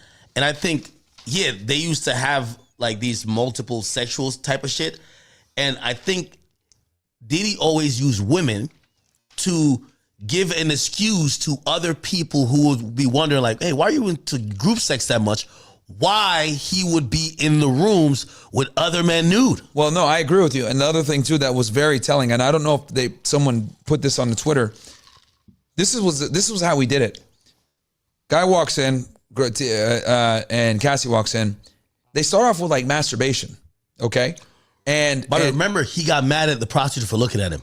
Homoerotic. Yeah. So you smearing the nigga's man milk on your chest. Yeah. But when he's piping Cassie out and looking at you, trying to wink at you, now you mad? Come on, bro. Yeah. Well, here it gets crazy. This is where it gets crazy. So, and I don't know if anyone reported this. So, Cassie is, fingering the nugget, whatever, and then the other guy's whacking off. And what Cassie had to do was stare at the guy, and he would look at Cassie, and Cassie would have to out loud describe the guy whacking it. Wait, what? Yeah. Oh, we never heard it. Wait, hold on. Break that down one more time. Yeah. The only thing that showed me weird was like when Diddy was doing a nut check. Like he's like, "Did you nut, bro? Bro, you sure you nutted?" No. Okay. So this is okay. I don't. Yeah. I think some people miss this. Yeah, dude. To start it off, this was the scheme. Guy walks in. They start with masturbation, right? She's staring at him. He's staring at her. She's fingering herself. He's whacking it. So there's no contact at first. No. Are they dousing themselves in baby oil? I'll get to that. So she's whacking off. He's whacking off. Diddy's watching. Just visually, just looking at each other. Yes. And he's sitting there watching, and Cassie is describing what she's seeing with the guy. And she even said herself that Diddy likes black dudes with BDs. Big deal. Okay, big and I know I'm cutting you off a bit, and I don't mean to, but there's other details that. So there's an old video of Diddy praising, and y'all got to tell me what this is. Maybe your audience knows because you probably got little freaky niggas on there. They be on the OnlyFans space. Diddy did a whole thing before. He was praising what's called tantric sex. And the idea of tantric sex is not really sex, but it's I don't know what the full definition is. But it's like whacking off against the edge and not doing it, not going all the way. Okay, but I'm wondering if what you're saying in how you're describing the freak off, if maybe that was an alternate version of it that he's never said any of these things publicly. Yeah, but like I've been watching old videos. I'm like, how did nobody fucking know? Yeah, well, he did a good job of concealing things, dude. I'll tell you that he did a fantastic job of concealing things. He had a whole team to clean up shit. But so yeah, literally. So they're staring at each other, whacking off. Yes. Then they start touching each other. What happens? That's when the baby oil comes. Suppose the guy nuts. He can't. Suppose he can't get hard because is Diddy in the room or he's not in the room? Yeah, he's in the room. But the dude can't look at him. And he might be hiding. I don't know if the dude can actually see Diddy or not. Wait, so Diddy's in the room. Cassie's looking at the guy. She's fingering herself. He's whacking it. And she's verbally saying something? She's describing what the dude is doing. Verbally. She's describing it to Diddy. Yes. Right now, he cupping his balls and he's stroking his shit. Yeah. What the fuck is Diddy doing? He's stroking his shit too? I don't know if he was whacking off or not. I can't confirm or deny it, but I'm Diddy assuming a different type of game, man. So, but the guy can't bust. And matter of fact, Diddy would not pay them if they busted when they weren't supposed to. He would not pay them. So Diddy got these niggas edging. Yes, dude. Yes. Damn. Yes, and if they bust it when they weren't supposed to, they don't get paid and they get kicked out and another escort comes in. Yo, niggas thought it was an easy job fucking Cassie. Imagine you're just whacking off looking at her. Well, one of the guys couldn't get hard. The Phillips guy spoke about this in detail. Once he saw Diddy beat her, he couldn't get hard anymore and Diddy stopped paying him. There were times when he got sent home without getting paid. The Phillips dude. So anyway, so step one, whack-off session, right? Diddy, Cassie talking dirty. Then after that, they start the baby oil rubbing and touching each other. Once that's done, is Diddy doing anything at this point, or he just like he's whacking and watching and directing? He's watching and directing and whacking, but he's not touching. Not until they start having sex. Okay. So then they get into oral sex. So masturbation, or baby oil, then that takes time. The foreplay and shit. Then the oral sex. Then the actual sex. Then if he wants to jump in, sometimes he jumps in. Okay, all right. Oral sex or oral copulation, whatever you want to call it. Fellatio or whatever. Are we just talking about her giving him head? Is he giving her head? Like it's both. Both. Yeah, both. He's just directing the type. He's shit. Just directing. He thinks it's a music video. He's literally directing it, bro. And the even the escorts like said that he had certain like things that he wanted. Like for example, he would stop them if there wasn't enough baby oil. If they weren't glistening and lathered up a certain way, he would literally stop them. On a shiny suits. And he would make them rub each other more. He was literally a director, and then he'd be in there. It's crazy. One escort, I think it was Phillips, described how it went from like camcorder to camera to cell phone. Like the nigga saw he had 3 recording devices. Yeah, no. Like he saw the expansion of technology being used. Oh, because he had like been dealing with them for a bit. Oh wow! So he kind of saw like the different ways that Diddy. Now Diddy could just use his phone. So yes. This freaky ass nigga like that. Okay, yes. Damn. And iPads and all this other shit. So, yeah. So there was like a trilogy of technology, I guess, of how it expanded. But yeah, dude, that's something that he was doing as well. But yeah, he was basically there directing, and the guy was having sex, he'd be whacking off in the corner. Okay, I want to stay here. Pause. Yeah, but I do want to ask a question while I think about it. We're getting like some people who are assistants and so forth, and they could be seen, if you want to have an understanding of this quote unquote criminal enterprise that the AUSA is trying to paint out. Okay, maybe these people are, the co-conspirators, they're just not indicted. So maybe they had proffers, whatever the case is. One person who, her name keeps getting brought up, Christina Karam, KK. Yes. She seems like very important. And number one, she got brought up today too. Multiple times. Number one, I don't think she'll ever work with the government. She looks like one of them that'll go to jail for Diddy. Okay? I haven't heard anything about her. Is there a possibility? She had to have struck in a deal, man. But what deal could she have struck where she's not involved in the case and just absent? She might be the last witness. If she testified, I think Diddy goes to jail. Probably. She's the Ghislaine Maxwell. I think even when Diddy, because it should have been Cassie. But they can't do that, obviously. Yeah. So I think she's probably going to be the last witness.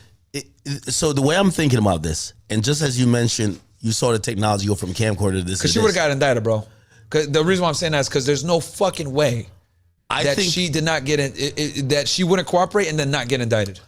I believe that she was the one that probably was overseeing these videotapes that Diddy had and making sure they didn't get out. And probably then destroying them. Remember, Cassie also said at the end, she said she wrote a book, which her captain asked told him, why did you write a book? I wrote a book that he could finally understand me. No, you didn't write a book for that. You got an author. What the fuck? Yep. Then she said, I sent the book over, got no answer. I sent it through my lawyers, got no answer. Then I hit up KK. I wanted him to read it. Yeah, and KK said to me, KK said, yeah, this won't go anywhere. And it was like she was speaking for Diddy, but that didn't it didn't sound like this is what Diddy said. This sounded like a co-conspirator. Oh, we knew you were running this play. Bitch, you're not getting shit. Yeah. Right? Yep. That sounds like a co-conspirator. Yeah. Yeah, she's trying to conceal the criminal activity. I'm wondering because again, we're seeing 2 personal assistants testify. By the way, Farnsworth, I don't know. Hey, where's he at? I don't know what. Was that all just an act? Maybe I don't know, bro. He living it. Oh, and then when Cassie said, I can't do one last time, it needs to be the first time for the rest of our lives. That's what it basically was the statement that she gave when it came to the freakoffs. Because they said, oh, we need to do one final freakoff. And she said, it's not going to, she said, basically, I can't do one last time. It needs to be the first time for the rest of our lives. So in other words, we will continue to do the freakoffs for the rest of our lives. It won't be the last time. When Diddy said one more last freakoff. But does that mean and then the government tried to, like you said, say, oh, well, let's show the rest of the text. And that, you know, to say like, hey, you know, because she claimed, oh, I got a UTI, I can't do it, blah, blah, blah, is what they meant. Like, no, I can't do a UTI. But then the defense tried to reframe it as, you're saying no because you want to do it for the rest of your life. And that's how they closed. Yeah, I remember. They got the last statement, and that's why, because I was just trying to go back to what you're saying, because you're saying that you think the defense got the best of them. That's where it comes from. Because they got the last word in, and they were basically able to interpret that same last sentence a different way. But this is the beauty this is when you have good lawyers, right? And I was talking about this in my thing. They have the same set of evidence. They have the same text messages. But one side is interpreting it from a victim perspective. The other side interpreting it from a woman that was willing and wanted to get involved in this and wanted to keep this guy. Yeah. And they're using the same discovery, but they're interpreting the text messages differently. And this is how you know that you got good lawyers. And then when they're able to, which the government did this a bunch, they're able to object under 413 or other situations, all speculation, not relevant, blah, blah, blah. And they were doing everything. And the government actually did a fantastic job of this. So the one thing that the government did that I was like, incredible lawyering, was the defense actually named all the exhibits they wanted to use, right? And it was from the same discovery from Cassie's phone. Yeah. And they named all the numbers, right?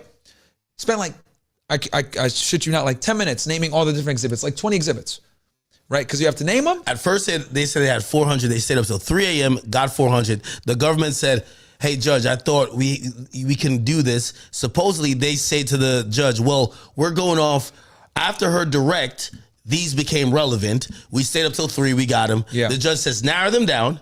He says, yeah, judge, we will. They come with 20. You're right. Go ahead. Yes. So they come with like 20. Then she names them.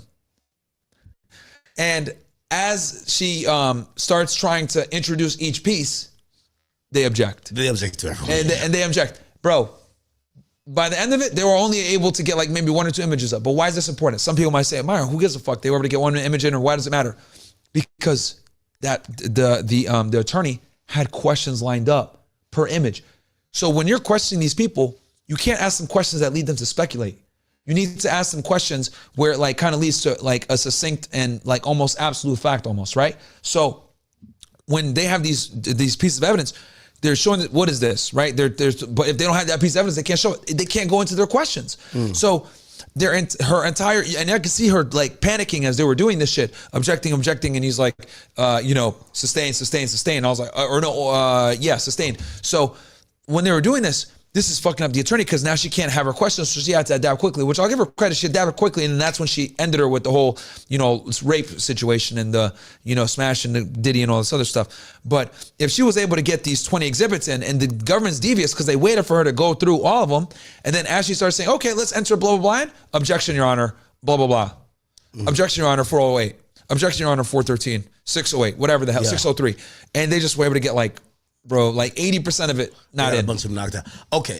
And I good lawyering, bro. I hate to be redundant and go back, but we got to see the steps of the freak off. So we get to the fucking mutual jerk off, the lathering in baby oil. Yep. Then after that, I actually wrote it down somewhere. We're talking about fellatio or oral copulation, and then after that, it's time to fuck. All right. So is Diddy now saying, all right, let me now get up and just Harlem Shake over there and just slang some. Nah, he's just whacking off the whole time they have sex, and then sometimes he would come in, like when they whacking up.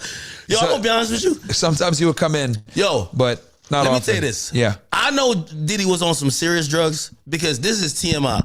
But if any nigga could whack off for a good, they said that the fucking freak offs would be 4 days long.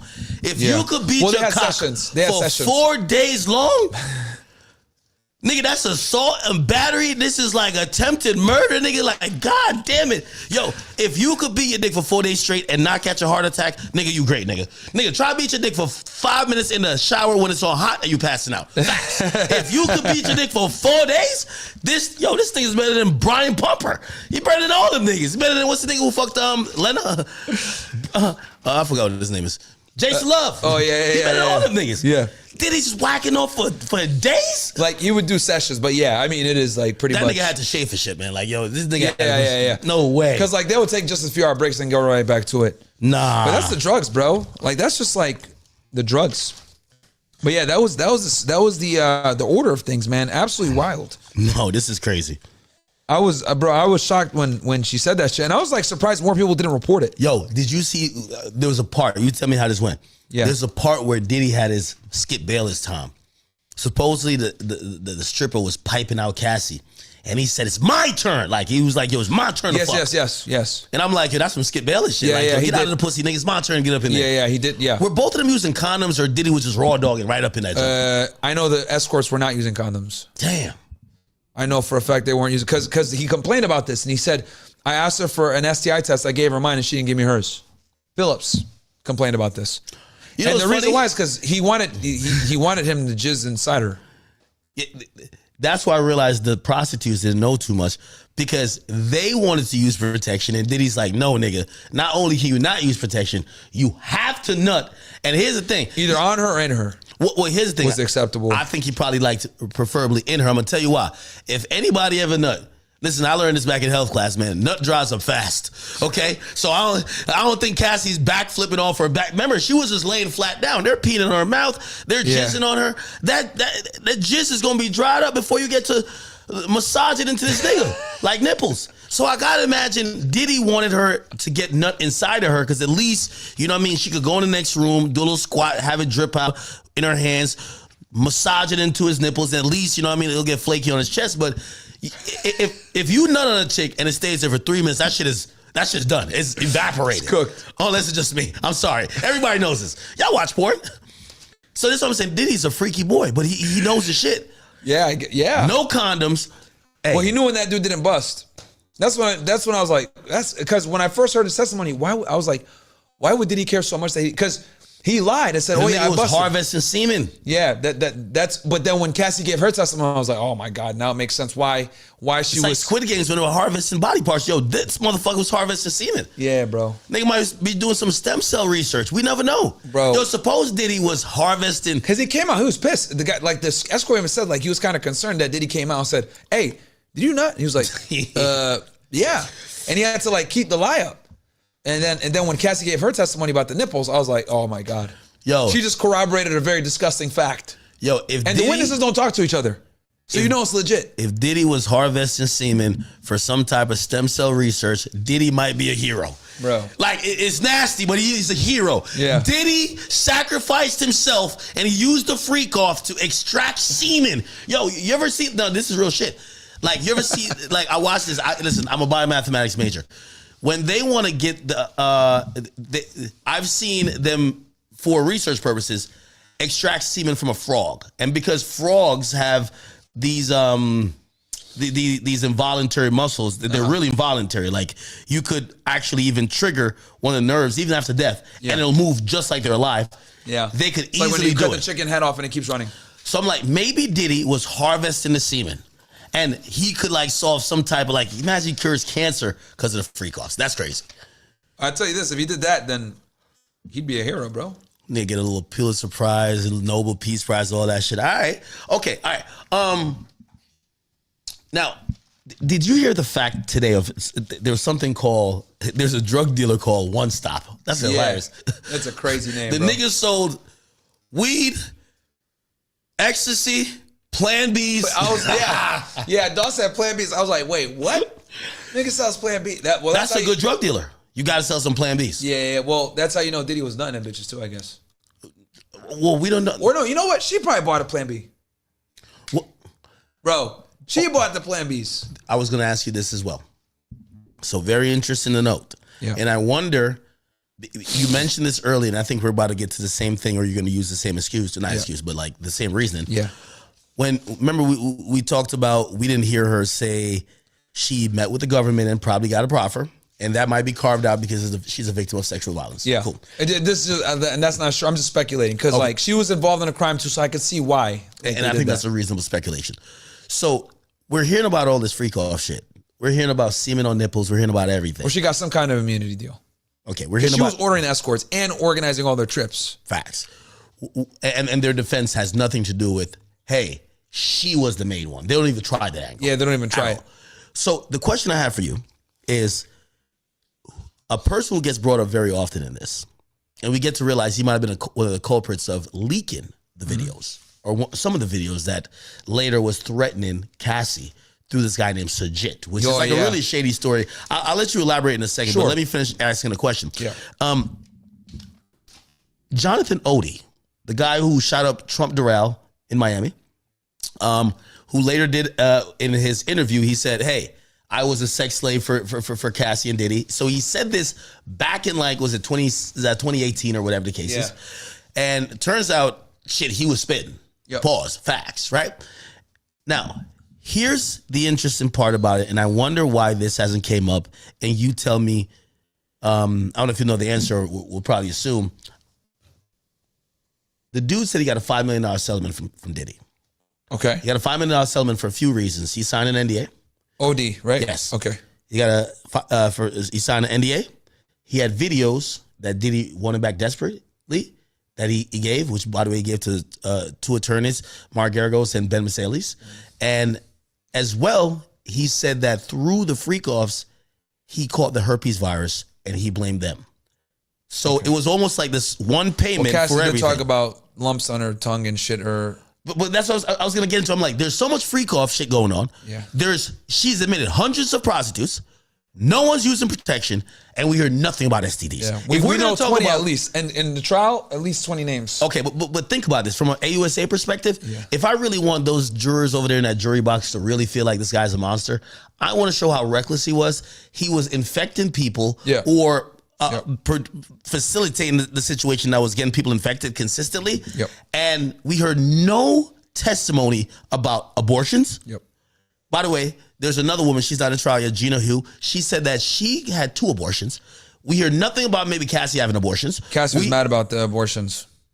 Gina, that pissed her off when she was it was the video and then abortions. Okay, but we hear nothing came out during Carrie's testimony. Yes, you're right. But we hear nothing about maybe her personal issues beyond the UTIs and sores on the tongue. You're telling me that we're hearing about all these other diseases and even abortions, but they didn't even pry. They didn't even say, hey, did Diddy ever get you pregnant? Were you on birth control? We don't even hear those questions. Yeah, we didn't even hear that. Why do you think not take the angle? Because the best way to paint Diddy as a monster was to paint him as a reckless asshole that forced everybody, right, to not wear protection. He was nutting in people. He was having sex workers nutting in people. Reckless. She was getting UTIs. Clearly, she was saying her health was being affected. Why not just go all the way to be like, look at the full side effects? Well, no, I think they did. You know, she talked a good amount about, you know, the pain she was experiencing, how she couldn't, you know, she'd be in pain for days. She'd need to recover for days. She couldn't get her music done because the freakoffs would take so much from her between organizing it, getting pretty for it, then doing it, and then recovering from all the drugs and everything. She had no time. Those are her full-time job, according to her. So this OD guy, yes. I was expecting to hear something about at least a little bit of chlamydia. Ain't no way y'all doing so much fucking chlamydia hopping the bitch. Yeah, like, ain't no way. There. But with the OD guy, okay, so I'll do Sujit first. So Sujit basically was like a friend of hers, some dude that like was associated with Wu Kid. She went out to she went to Atlantic City and she went to New York City. She had like 2 events that she had, and this guy was there with her. So he tells her, "Hey, I heard that you're in a porn video," and she's like, "What?" And she freaks out. She calls Diddy or contacts Diddy and says, "Yo, this guy's saying that there's a sex video out of me." Now Diddy obviously freaks out too because he has a vested interest in not getting discovered either. So he tells her, "Yo, figure out, get to the bottom of it, and don't let him out of your sight." Diddy's in LA when this is all going down, right? So he's not there. So Diddy tells her, "Don't let this motherfucker. Don't let him out of your sight and get to the bottom of it." We might have to Tupac his ass type shit. Potentially. Well, he didn't say. She didn't say that. Love Pop. But yeah. But what she did say though, she actually recorded herself, and it's funny. The government didn't play this, but the defense did. Did she record herself or he recorded her? No, she recorded herself. It could have been him recording her. Or maybe she recorded the conversation with her and him for Diddy, but now that conversation is weaponized. That's what I think. She's shouting at him like, "Motherfucker, I'll get you killed." Like, I ain't kill nobody yet, but you be the first one. That's the call. I think she recorded it for Diddy, more than likely. Because to me, it looks like it was recorded from her angle. So, because I think they asked her even on Cross, did you record this? Yeah. And I think she confirmed it. But either way, there's a recording. And we see a whole other side of Cassie we didn't know exist. She's saying she's going to kill him. She's going to bury him. She made 3 to 5 different threats against him, that she would bury him. And the crazy thing was, she said, it's not going to be me that does it. I'm not going to get blood on my hands. And then she really made it. And the other reason too, that was interesting. She kept saying like, I'm not going to get my career fucked up. Like you got me fucked up. And she was like swearing at him and nigga this and nigga that. So it was actually very shocking to see her speak to him like that. It was very shocking. Because at this point, remember, bro, everyone's looking at her like, oh, she's pregnant, she's innocent, blah, blah, blah. But when dudes saw that, they're like, oh, what the hell? Okay, I can read for you right here. I got it. Ask him on recording, was I touching myself or someone fucking me? So that's important. I was touching myself. That comes back to what I told you. They start with whacking it, right? Ooh, that's why she was asking that. Yep. So she asked that specifically. Was I touching myself or was someone fucking me? So she says he has the video. Then she says, wait, you see it? You have it? Let me see it. Cassie says she needs to see it now. She threatens to kill him and bury him if he doesn't show it. And then she tells everybody there, get the fuck out of here, and tells them to leave. And you can kind of hear like people dispersing. And she says, if you don't show me this thing, I'm going to kill you and bury, and and I'm not going to be able to do it. There's not going to be blood on my hands. And she threatened him like 3 to 5 times in this recording. Wow. But that's a good detail. She says, and I wrote this down, and I put a star. Was I touching myself or was someone fucking me? So that tells you right there. It starts with the whacking off. And I'm pretty. I don't know if you were so done with that train of thought or you're keeping going, but no, I'm done with it. I wanted to ask you about just generally what I did take away from the entire thing. I said, you know what? With all things being said. Oh, and the OD thing. Last thing I'll say, because he was the other person I was threatening to the video. Because the defense brought this up. Hey, if Diddy was, because remember, Cassie's argument is he has these videos on me. He's gonna blackmail me and ruin my career. Defense comes back, bitch. Did you and him not conspire to shut this Suja nigga up? That's why they played the video. That's why they played the recording. So Diddy had a vested interest in making sure the videos didn't get out either. Then they brought out the OD guy and said, OD had a video and Cassie knew about it. And then they asked, do you know how the video got deleted? And she said she had no idea. And then that's when the defense was like, okay, are you aware of the fact that Diddy spent months and a significant amount of money to get rid of that problem? She was like, no, I wasn't. But I didn't know it was 5M. But that makes sense. Yeah, that's what the guy said in the interview. He said $5 million in NDA. So that makes sense. But they did say that he spent a lot of money and it took months for him to negotiate that. And the nigga's clearly off his rocker, so that makes sense. Yeah, and I don't think that guy's going to be involved in the trial because his testimony or his conversation, whether it was so high or whatever when he was talking. He's not credible, bro. He's not credible. They would never bring him. He got involved in that shooting. He gave a ridiculous interview. Though some of the facts line up, he's probably mentally unstable. He said Tupac's alive in Cuba. Yeah. You know, that's a nightmare witness, bro. The worst witnesses are the ones that like have nuggets of truth, but a lot of bullshit. Because then it's like, oh my God, bro. Yeah, they say something that works, and you're like, good, and then they say some bullshit, like, oh, fuck. Yeah, that's AUSA's nightmare. It invalidates everything else. Yeah, and then the defense is gonna have a field day with that. Okay, it's Cassie's demeanor. And I guess I'm asking your overall opinion. Did you feel like she came off credible? One thing I believed she came off overall was that I looked at her and I said, I do think she was loving some of them freak off, activities. But one thing I do believe, she was protecting Diddy a lot. You think so? Okay, let me try to make the point and then you respond. Freak off going on that Intercontinental. Diddy feels he's about to get arrested. They escort her downstairs. Diddy shouting to her, Cassie, call my phone. They about to lock me up. She goes downstairs. She's trying to ignore him. He's texting her. She's calling my phone.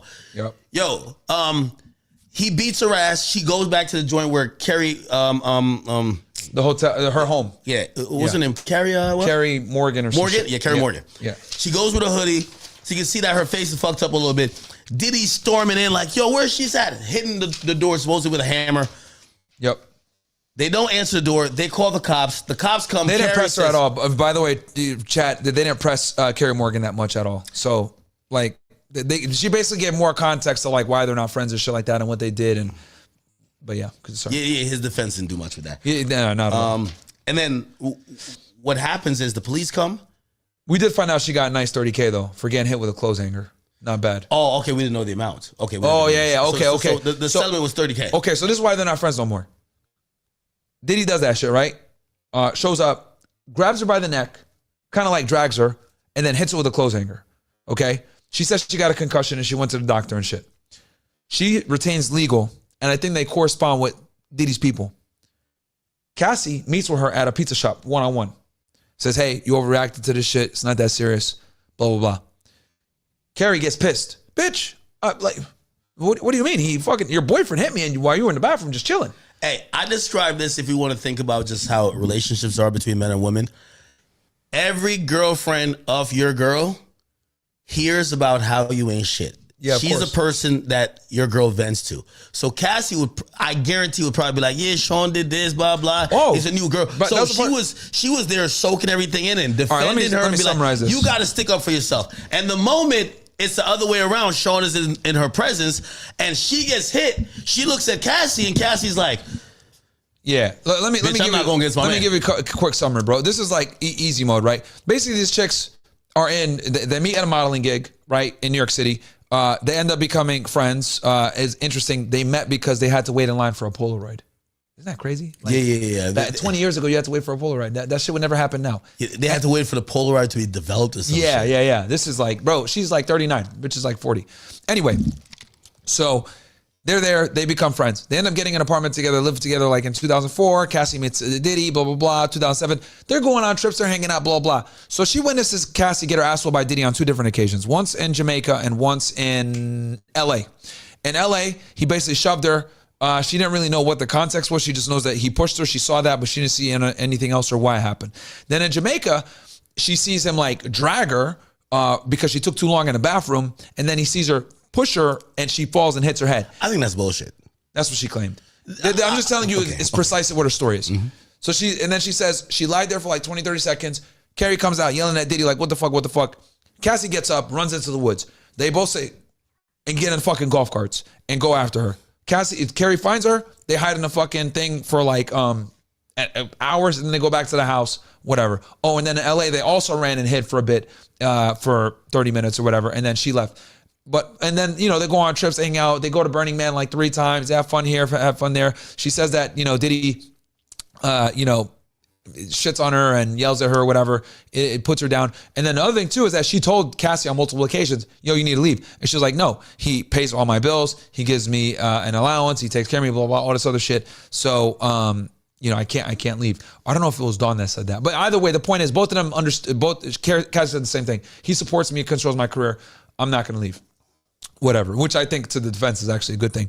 And then the things comes to a head where he shows up at the house in 2018 looking for Cassie.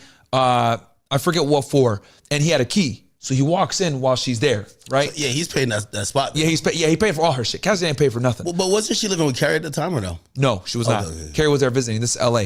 Carrie's back in New York at this point. So, but now Carrie lives in LA and she's a personal assistant. At 39 years old. So ain't do shit with her life. But anyway, girls live life on easy mode, bro. So, bro, I'm telling you, these bitches live life on easy mode. She might as well get in that freak off. Yo, in the beginning of it, Diddy's defense team brought up to Cassie, were you jealous of Carrie? Because there's a message that says, yo, she suggested I know Diddy. you like Carrie more. Yeah, I know you like Carrie more, this is why 2 bad bitches can't be friends. Yeah. A girl like to be with an ugly friend that knows he clearly fucking with me, bitch, you ugly as sin. Well, now she is. She was better before. Oh, she look ugly in court? I got an old picture of her. She kind of look a little bad. A little blonde girl. Yeah. Now she's a little bit more cooked. Bro, blonde women age bad, bro. You know how it goes. Nah, it's not blonde women. It's broke women. That's what happened. Like, cooked. You know what I mean? Yeah, cooked. She probably broke. She like 40 and shit. You know what I mean? You can see like, because they partying and shit in their 20s and living life and shit. So whatever. The drugs are just coming to her portion. Yeah, exactly. Damn. So anyway, and I don't think she's married. Moldy porridge. What was that? Looking like moldy porridge at this Bro, point. I'm telling you, the bumps in the face, whatever. Cooked. Right? I could dye my hair and go back 20 years, baby. Like, this girl's fried. But anyway, so niggas suckers say, Myron, you would look like you age. Nigga, I can tie my shit back. I could be Diddy. I could dye my shit black. Not that way.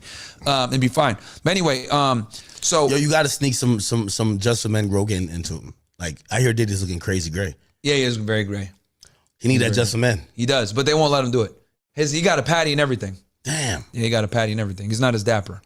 But I'll finish the story. So she's at the crib with Cassie listening to her music. There was no drugs there. She denies that there was drugs there, contrary to what, they claim that he hit her because she was putting Cassie on drugs and he wanted her to get off.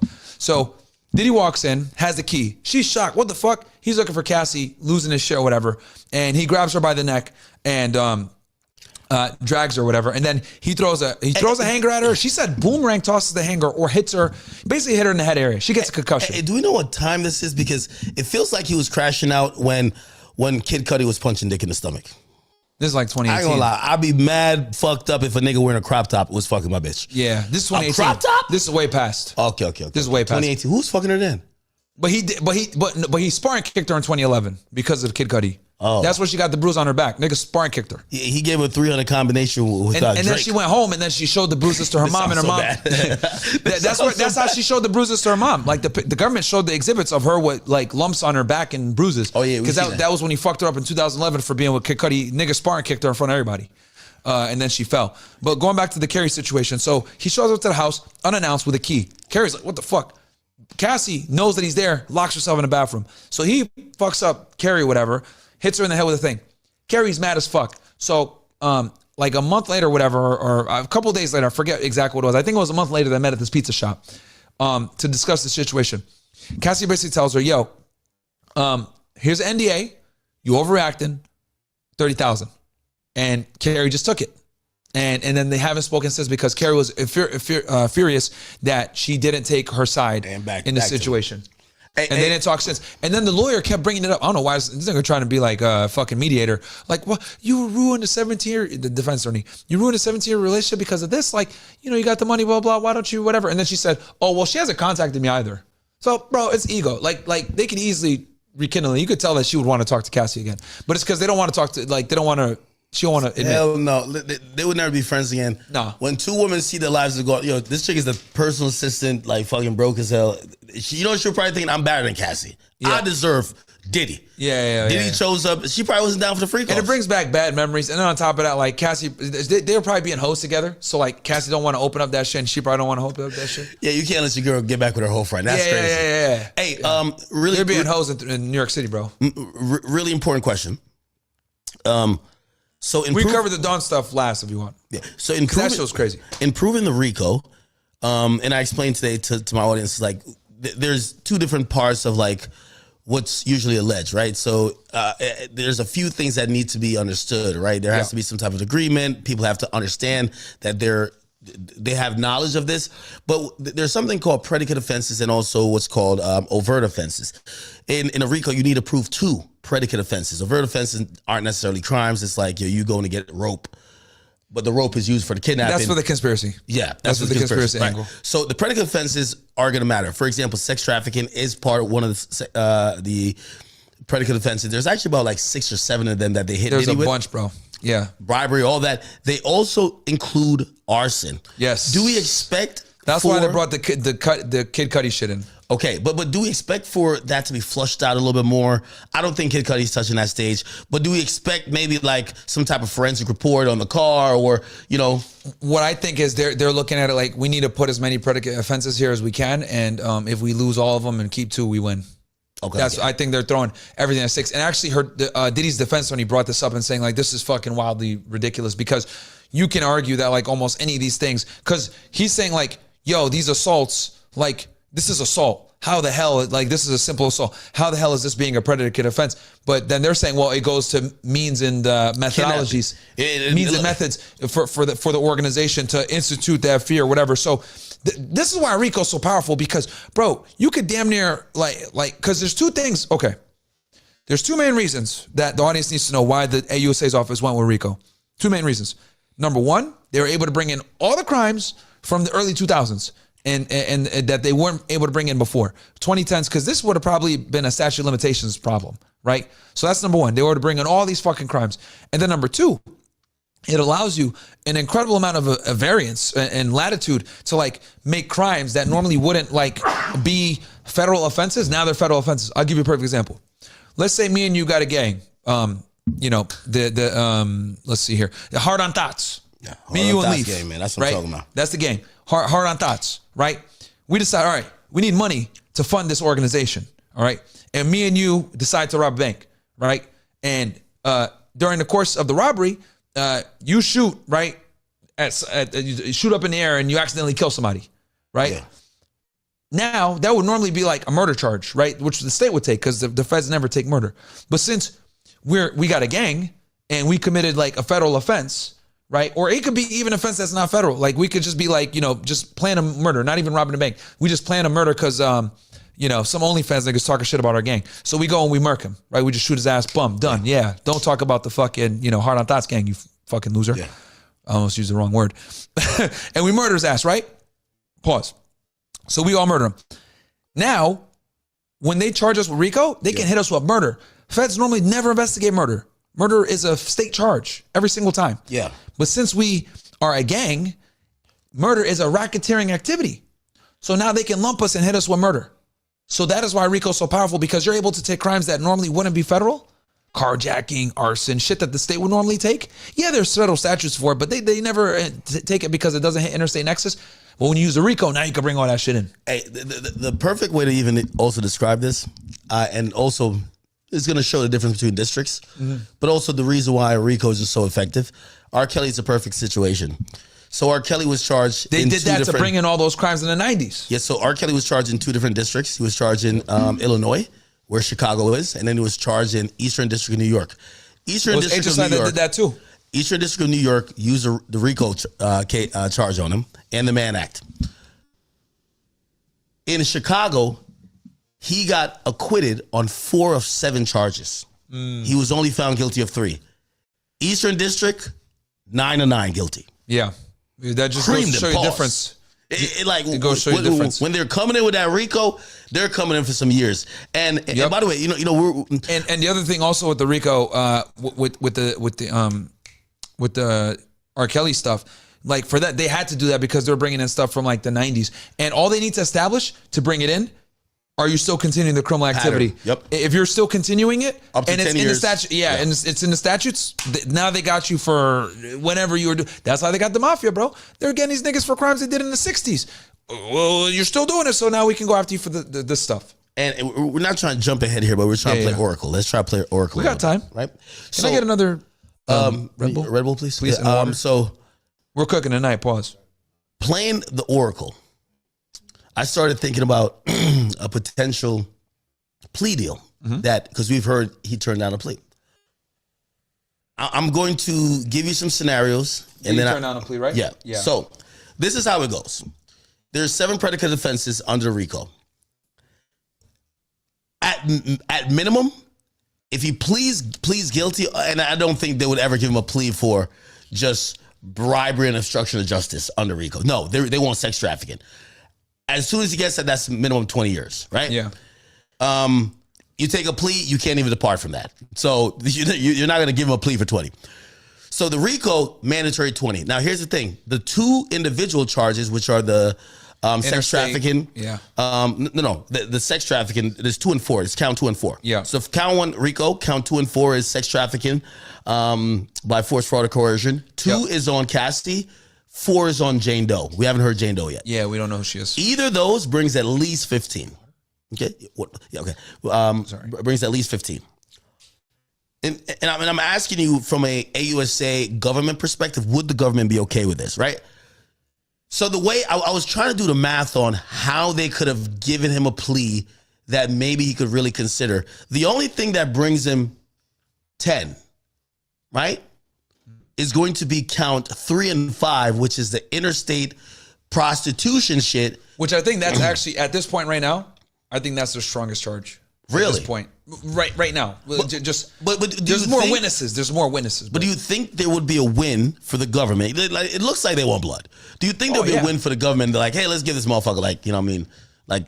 Yeah, they want a conviction, obviously. The more time, the more months they get, the bigger the charge, the better. But they're going to be happy. You think they'll be good with 10? Well, the more, the better. But like what I'm saying is like any conviction is a W. So let's say they only get them on the lowest one. It's still a W because they won. As long as they don't lose the trial. Not conviction, but we're talking about a plea because that was the a plea. Still a W. Okay, so you think they would have probably offered we'll drop the sex trafficking shit, plea to the prostitution. We'll give you that. That's interesting. I don't know what they offered him, but they had to have offered him something because going to trial on this sucks. Give him one of the sex trafficking shit though. Yeah, this is too trumped up in the media. If you guys came with a racketeering charge, okay, I can see that being dismissed. But the Cassie count 2, The sex trafficking, I could see them doing that and him getting the lowest version of that. He has no criminal history. Hey, but buddy, you getting 15 or close to 20, bro. Like, yeah. It's tough, man, because he has the means to actually fight it. So, like, from the AUSA's perspective, it's kind of like weighing, like, okay, this dude can actually hire a legal team. He's not like a typical stupid-ass rapper. Do agents have any input on it? No, agents have zero input on that. For us, we don't give a shit. So once you give this stuff up, even if you're like, fuck this guy, I hope he doesn't get a plea. The AUSA isn't like, yo, bro, like, how was when it depends on how cool you are with your AUSA. But most agents, keep it real with you, we don't really care how much time they get. Oh, as long as it's a dub. Like as long as you get a guilty conviction, I don't care. Like, yeah, I mean, unless it's like a really bad dude, like he killed people and shit like that, then that's a little bit different. But, you know, most agents would be like, yo, as long as I get the W, I get the guilty W. You just don't want to lose in trial. Because the worst thing is you don't want to go to trial and lose, bro. You really don't want to go to trial and lose. That's like some shit that's like, I don't want to say career ending. It's not career ending, but it's extremely embarrassing for you. And it's really bad for the AUSA. Like, really bad. 6 of them are like the lead.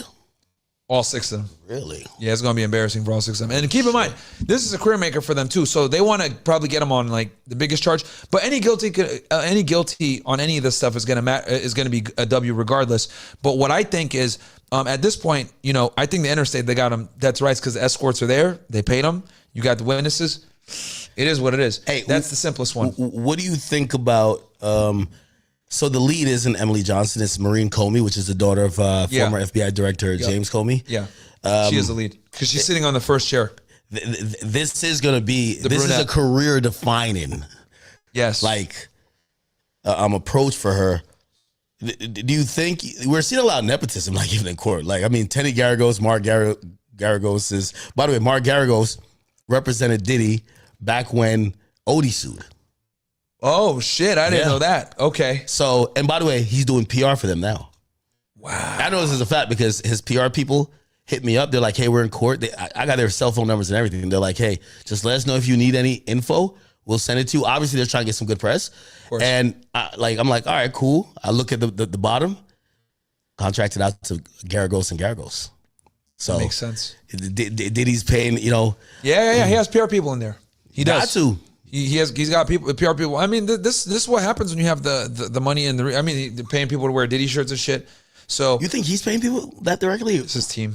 Probably. Okay. 100% his team. So, you know, and notice how like they're starting this thing now as like the witnesses are starting to get a little bit weaker and they're like finding like, you know, chinks in the armor a bit. Then they're like, all right, let's roll out the t-shirts. Niggas wear t-shirts in front of the courtroom. I ain't see them, but the narrative is kind of starting to change a bit. A little bit.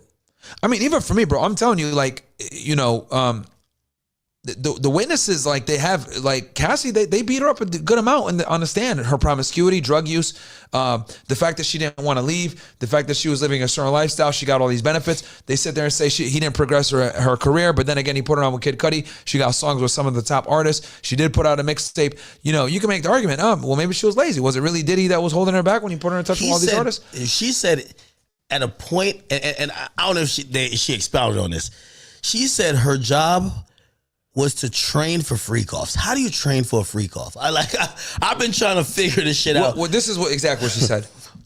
She said basically her day was how quick you could get doused in baby oil? She would get told to do a freakoff. She start hitting up the escorts. She start booking the hotels. She start doing her nails, picking up lingerie because she had a couple of sex shops she would go to get the outfits. She would, you know, show the outfits to Diddy, make sure he liked them or he didn't like them. And she would just do all the coordination, and then she would she'd do the freak off that would last who knows how long, and then she would say she was doing a freak off like every week, and it would last somewhere between 1 day to 4 days, so like half the week, and then she's recovering the rest of the time. So she said she had a very tough time making music and being productive, but she was living a certain lifestyle. So like, you know, she was getting everything paid for, whatever. So you can make the argument like, bro, she could have been left. So my thing is. And then the defense really did attack, like the Intercontinental that she got 10M from them. That nobody knew that. That was like a breakthrough. That's why I said to my audience, I said, "Hey, if you think Diddy only is hiring these lawyers, that's investigator work. Investigators found that out. That's not in discovery. Oh, yeah. Cassie's not saying that. Somebody that knows somebody that knows somebody. And you can tell that they just got that info. And I could tell that she it was got right a little bit. trial. She was a little bit rattled, and she knew she couldn't lie, and she had to admit to it. And I'm actually surprised that, you know what I mean? I'm pretty sure she was smart. like looking they asked at her her, lawyer. did you file a lawsuit? She said no. They're like, oh, okay. Did you file a demand? Oh, yeah, that was good. Yeah, so she covered She was herself a little smart. bit. Did you file those? Nope. She said, I haven't filed. I'm not involved in any more litigation. I've not filed any more lawsuits. Yep. And I don't plan to. Yeah. Okay. And that's how they locked her. That was good. Yeah. That was shrewd. Yeah.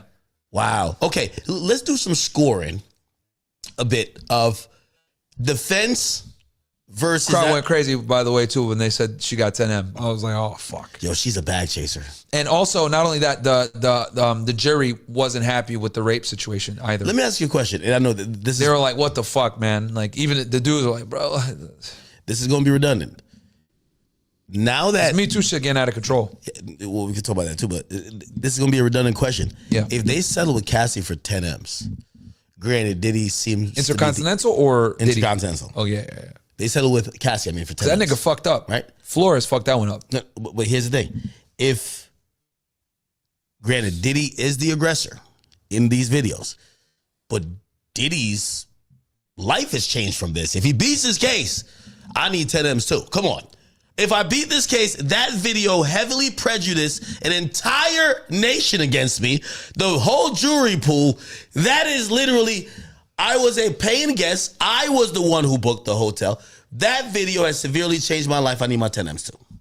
Bro, I'll tell you this. If Diddy beats this, there's going to be hell to pay, bro. Nigga, he's suing everybody. We might even get cooked. No, his team already hit me up. They cool with me. I talked to Diddy in jail. I'm like, all right, Playboy. He said, Playboy, you know I ain't got no problem with you. I was like, you spoke to him? yeah. Why was in jail? I ain't tell you this? No. What? No. You want me to tell you the story? Yeah, go ahead. Okay. I'm Feds chilling. listen to that shit, though. I hope you know that. No, I know. Yo, they listen to all this jail calls, I bro. think they brought it up low key, but Besides the privilege conversation, they're not listening to lawyer shit, but they're listening to you, bro. No, he was calling a lot of people, so I know it wasn't me. But because they did bring it up in court when he tried to get bail. Oh, they brought you up? No, not me, but the way how the conversation happened, I'll tell you. Okay. So I was here. Who did we just interview? Because YK was here with me. I can't remember who. But we're chilling. We're chilling in there. Tekashi 6ix9ine locked up. Oh, he was locked up with him, wasn't he? 6ix9ine Probation calls me. violation. 6ix9ine calls me. Bro, what's wrong? I gotta ask you. So 6ix9ine's brother calls me. Okay. I got a question on 6ix9ine after this. Okay. I don't want to 6ix9ine interrupt. brother calls me. I get on the phone and say, yo, Danny wants to talk to you. I said, oh, put him on. He said, all right, hold on. I put him on the phone. He put him on the phone. He's like, yo, Ak, what's up, man? How you doing, bro? He's like, everything good. And I'm gonna be honest with you. Me and 6ix9ine, we have like an interesting relationship because like that's my guy, but also at times I give him like that big brother love because, bro, I really want to see my boy win, bro. My career was helped by him. You stuck by him. Bro, I still stand by him, but like, you stuck by him at his worst times. Yeah, but I really still stand by him. But I also, No, yeah. And I'm telling Even him, now. and I'm telling him, I'm like, yo, bro, you got to stop doing some shit. Like, and I'm kind of reaming him out a little bit on the phone, but not really because I understand he's locked up. And he's like, yeah, I know, bro. Like, I'm doing A, B, C, and D. I'm about to do blah, blah, blah. Cool. And then he's like, yo, bro, but yeah, no, yo, Ak, I did call you because like, yo, I wanted you to talk to somebody and like, yo, he's like, Diddy, like, yo, you know, he locked up with me. And I'm just thinking generally in this building. GP. And he's like, yo, how is it with you and him? I'm like, man, it ain't really shit. Like, he been locked up. I mean, at one point, I think he was like hitting me up about like, yo, Miami, but it ain't really nothing. He's like, yo, Ak. He's like, I fuck with you, you're my friend. He's like, I met Diddy in here. He think you don't fuck with him. And he told me real quick, he said, when I came in here, Diddy was depressed and was sleeping all day. Yeah. And I was like, wait, you see Diddy? He's like, no, we're in like this private thing. It says it's me, Diddy, SBF, and he was just like, it's all these high profile Sam people. Bankman-Fried, yeah. And by the way, Anna Estevio, I believe, she's SBS lawyer. And she did Cassie Cross. Go look it up. He hired When he got out, he didn't get out nor SBF, but he hired SBF's lawyer in the last month and a half. I think it's Estevio, but someone he picked up Steele like in the last month too. And for what people told me, Diddy in jail around these high profile inmates, Sam Bankman-Fried's a billionaire. He tells like, yo, she's good. You got to get her. He adds her to the team. But anyway, Six is like, yo, whatever. He's like, yo, I've been telling him, yo, dog, you can't just be here just like depressed all day, just sleeping all day. You got to fight this. And he said, Diddy asked him, what does that mean? Because he's thinking, well, I have the lawyers, they're fighting. He said, yo, you're getting killed because like every day in the media, 6ix9ine is the media guy. I've always said 6ix9ine, he's a cool rapper. I do like songs from him because maybe I'm biased. He's my friend. And also he makes hot songs when he used to back in the day. But I think 6ix9ine is the best marketer in the game. He understands media like no one else. So he tells Diddy, he's like, yo. You know what? I'll say this too because I've said this. I've been saying this for years. I think his return from jail, the Gooba marketing push was one of the greatest marketing pushes I've ever seen in my life. He was able to take the rat thing and make it a joke and laugh at everybody. And he did the rat emoji in the music video. To this day, one of the biggest trolls I've ever seen in my life. It was all him. Had all the street niggas angry, losing their minds. Yo, the first, before he got locked up, his label spent $0 marketing dollars. He would just cook up thing after thing every day. They didn't spend no money. Anyway, so. Oh, that was just all him, no money. Guaranteed. Nobody put money into it. His label, to the point, his label would send private jets for his bitches. Just because they had so much money, this marketing dollars don't spend. They don't spend his market. They're not paying me. 6ix9ine is my guy. It's almost like quid pro quo. Like he's supporting me, I'm supporting him. Yeah. He's cooking up viral shit every day. They're not spending marketing dollars. Artists of his because level, he was doing it by himself. Yes. Artists of his level that's millions of dollars that you don't have to spend because you're cooking it up yourself. He would just tell them, yo, fly these 2 bitches here, give them this, and his label would just start be his personal booker for bitches. Guaranteed. Because he had so much money in marketing. Yeah. And they got to spend it too. They got to spend it. They got to spend it before the end of the year. So it's like, he would just say ridiculous things. That's why later on he's like, all right, give me it's actually incredible that he was able to do this just off of Instagram. I remember, does he still have the highest IG live? Or did someone break that record? No, in hip hop, but like some Hispanic person or some overseas person. Half the world speaks Spanish, man. Okay, so anyway, so I'm talking to Six, and he says, yo, I want to put you on the phone with Diddy. Like, yo, I just want him to talk to you because I've been telling him he got to tap in with the media because he got to change the narrative. Because right now, everybody don't even know him or know the truth. They think he's guilty. And you know what I will say? Now that you mention this, it's a good point. Because Diddy, after 2015, you ain't hear from him, bro. And other than he was never a social video, media nigga. He fell all the way back. Yeah, he was never a social media guy. And this is a dude that dominated in the early. I try to tell these Gen Zers, like when I'm on stream, yo, you couldn't turn on the TV without seeing this guy in the 90s and the early 2000s. You couldn't. Because here's the other thing. So I talked about. He blended races. He was hanging out with Ashton Kutcher. He was hanging out with Russell Brand. He was hanging out with rappers. Bieber. He was hanging out. Like this dude blended things. He was hanging out with rock star niggas, right? So like the thing with Diddy, I'll never forget. We ain't going nowhere. Bad Boys for Life, right? In the music video, he has rappers there. He has rock stars there. In the early 2000s, when it was like not cool to hang out with white niggas, right? Or not cool to hang out with rocker people. He was doing that. He was doing it before Jay-Z did the crash course with Linkin Park. He was doing all that stuff. And on top of that, he dominated television too. You making a band, MTV, MTV2. He was on BET. He was everywhere. So like he dominated like media in the early 2000s. And I feel as though like looking back now, 2020 hindsight, he never switched over to the Instagram, Facebooks, and the YouTubes of the world to a degree. For a while, like up until like 2008. You gotta remember he was really instrumental in Vote or Die and getting Barack. Of course. But I don't even consider that a social media era. Okay. I consider social media era 2013 above. I'm saying that's Instagram, Facebook don't count. Like I'm talking. Yeah, he definitely got. Yes, he was huge at getting Barack Obama elected. Actually, huge. But what I'm saying is that 2013. I'm talking 2013 plus. I'm talking Instagram era. YouTube. Yeah. After that, Facebook, yes. I think he let narratives Facebook, run about MySpace, him. Yes. So anyway, I'm thinking, but that's a good point though that Tekashi caught on to, like, bro, you're not. You know what I'm saying? So 6ix9ine says, yo, TV's listen, dead. I want to get y'all on the phone. So I'm thinking he's like, all right, yo, I'm gonna call you back at this time. And I ain't gonna lie to you, it's the same thing that happened with like I think with Loose Cannon and Dirk. 6ix9ine literally said, "Hey, yo, Diddy, come here." And I'm thinking, all right, he's just saying some shit. Within 2.5 seconds, I hear, "Yo, what up, Playboy?"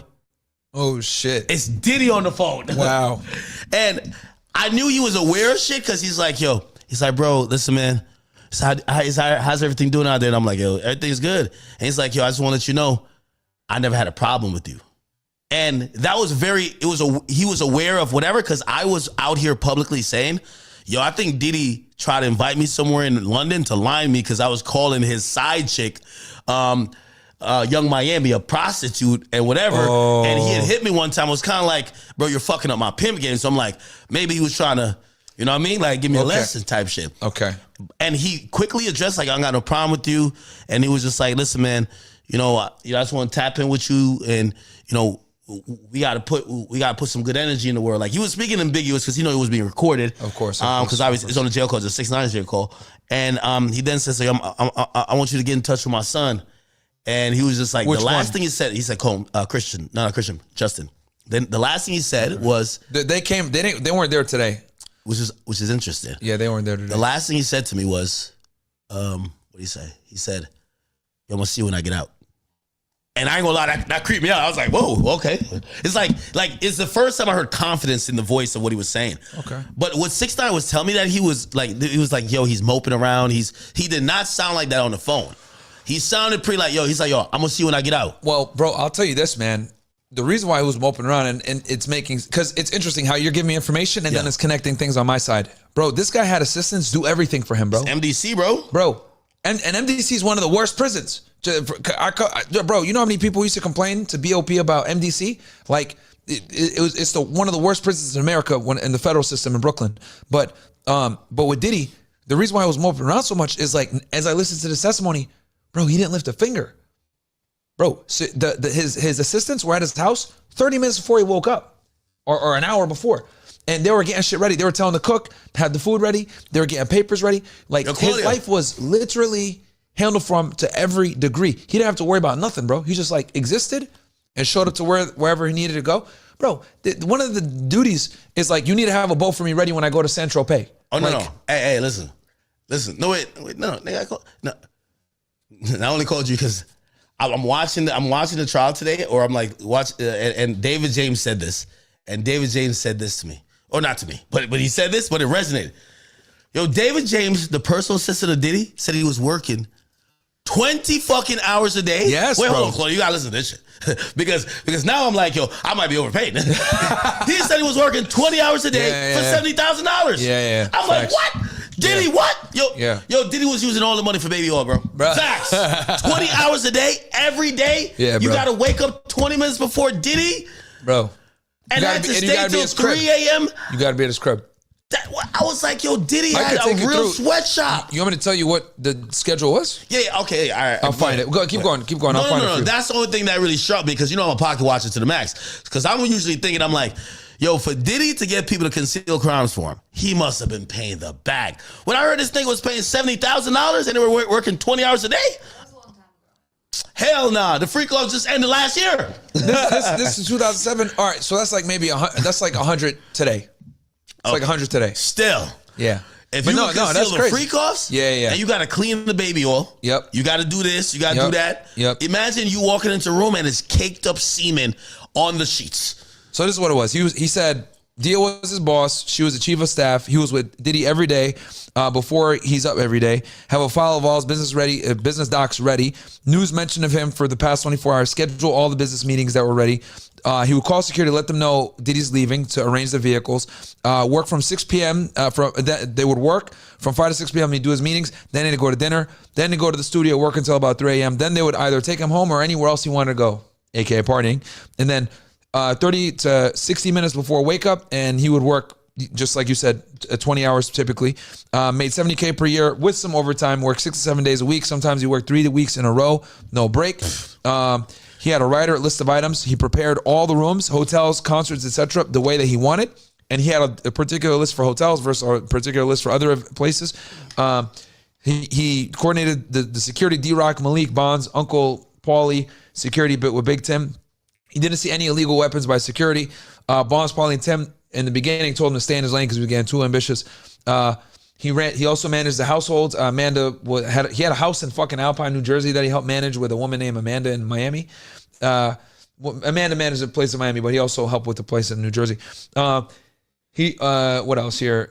Diddy had multiple girlfriends that he knew about: Kim Porter, Sarah, Tara, Yana, Cassie. Nigga had bitches with rhyming names. This nigga was a player. Met Cass and then it goes into how his interactions with Cassie, but those were some of his duties. One thing I will say about Diddy, and I think Diddy's one of the smart, dumb criminals. Yeah. I think if you do crime, you're dumb. Yeah. I think he always did it in a 20, way. 30 years. Yeah, I think he was smart in a way of compartmentalizing. Yes. So, like, think about this. If you're doing all this wild shit and your assistants never see it, all the security guards claim they never seen a lot of that stuff either. Everybody had certain little things that they saw. By the way, there's two people who I'm expecting to be on the witness list. You could tell me how many witnesses are left. D-Rock or Roger Bonds. They've been mentioned by important key witnesses, also I think Malik assistants. also will probably come. The Fahim guy. Okay. Because that's the one actually that like people name. I think he was real big mention in Lil Rod's thing. Oh, another bombshell for you. Lil Rod was the main person that provided all the probable cause for the search warrants. Fucking found that bombshell out. Wow. Wait, hold on.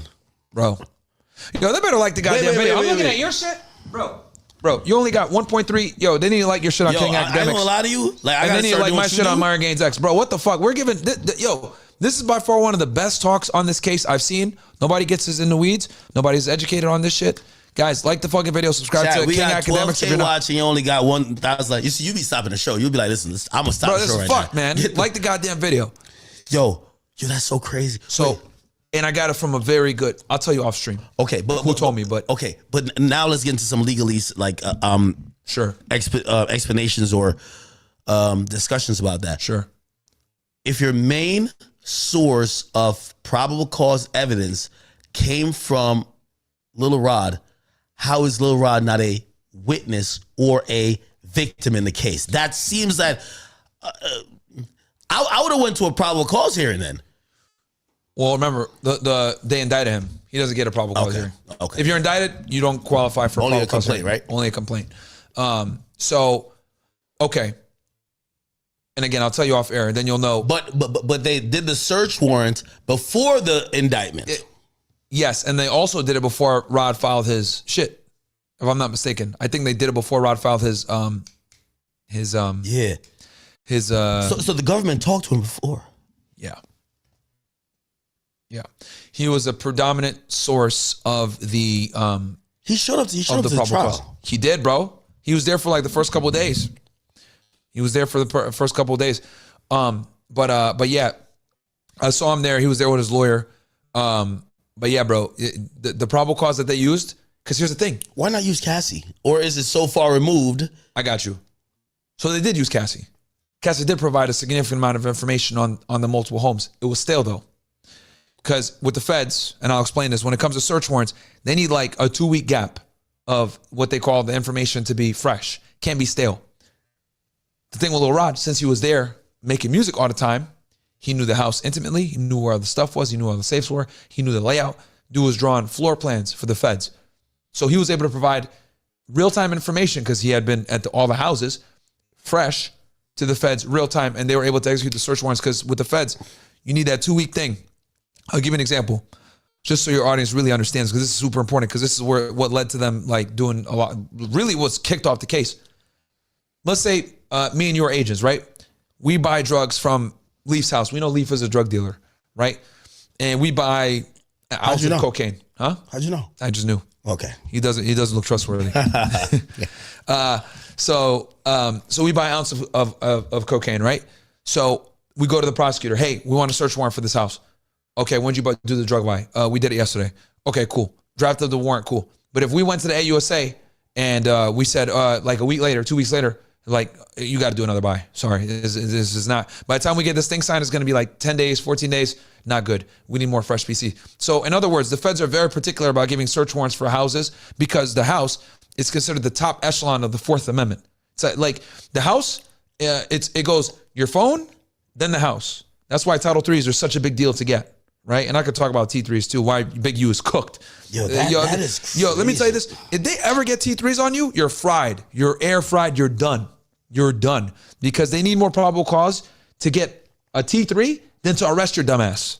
I'm going to say that again. They need more probable cause to listen to your phone than they need to arrest your dumbass. The only reason they're going up on your phone is because one of two things. Either you're the top nigga and they're trying to really get you cooked, or B, they're trying to climb up and what's called spin up another wire because they want to identify co-conspirators. So either way, if they get you on a wiretap, you're air fried based on like what it takes to get a wiretap. Yo, once I seen 20,000 over there, I'm like, yo, bro, you know how much chatting you got to be doing to be on 20,000 calls, bro? Bro, that's a lot of chatting. Here's the thing. I still talk to, that's a lot of chatting. Here's the other thing too. I still talk to, agents. Nigga, nobody does wiretaps like that no more. Everything's encrypted. So like the fact that they got this dumbass nigga on a wiretap. You gotta realize Big U is one of them old ass niggas that don't use FaceTime. You know what I mean? Stupid. Like with him, he's still like rotary phone dial. Wait, but hold on. But we'll go back to the search. Yeah, let's go back. So Rod gets in the search. And I know that it's good PC and it's super fresh because you need 2 weeks. Break it down though. So you think, and by the way, I need people to fact check this with me. I'm going to do this on stream tomorrow because we're going to go through a civil complaint now. So Rod goes in, or they find him somehow, or they get a heads up that he's probably going to file a criminal civil complaint. And when he goes in, they have him signed to a sworn affidavit of what what he claims. Not Rod. No, for the search warrant. No, because search warrants you can use hearsay all day. It's just probable cause. You could say an informant told me this information. Like it could come from. So with a search. In the search warrant that gets signed off on, they don't have to say this information was produced by Rodney Jones. Hell no. Really? They'll just say a confidential source. I want to read that search warrant affidavit bad.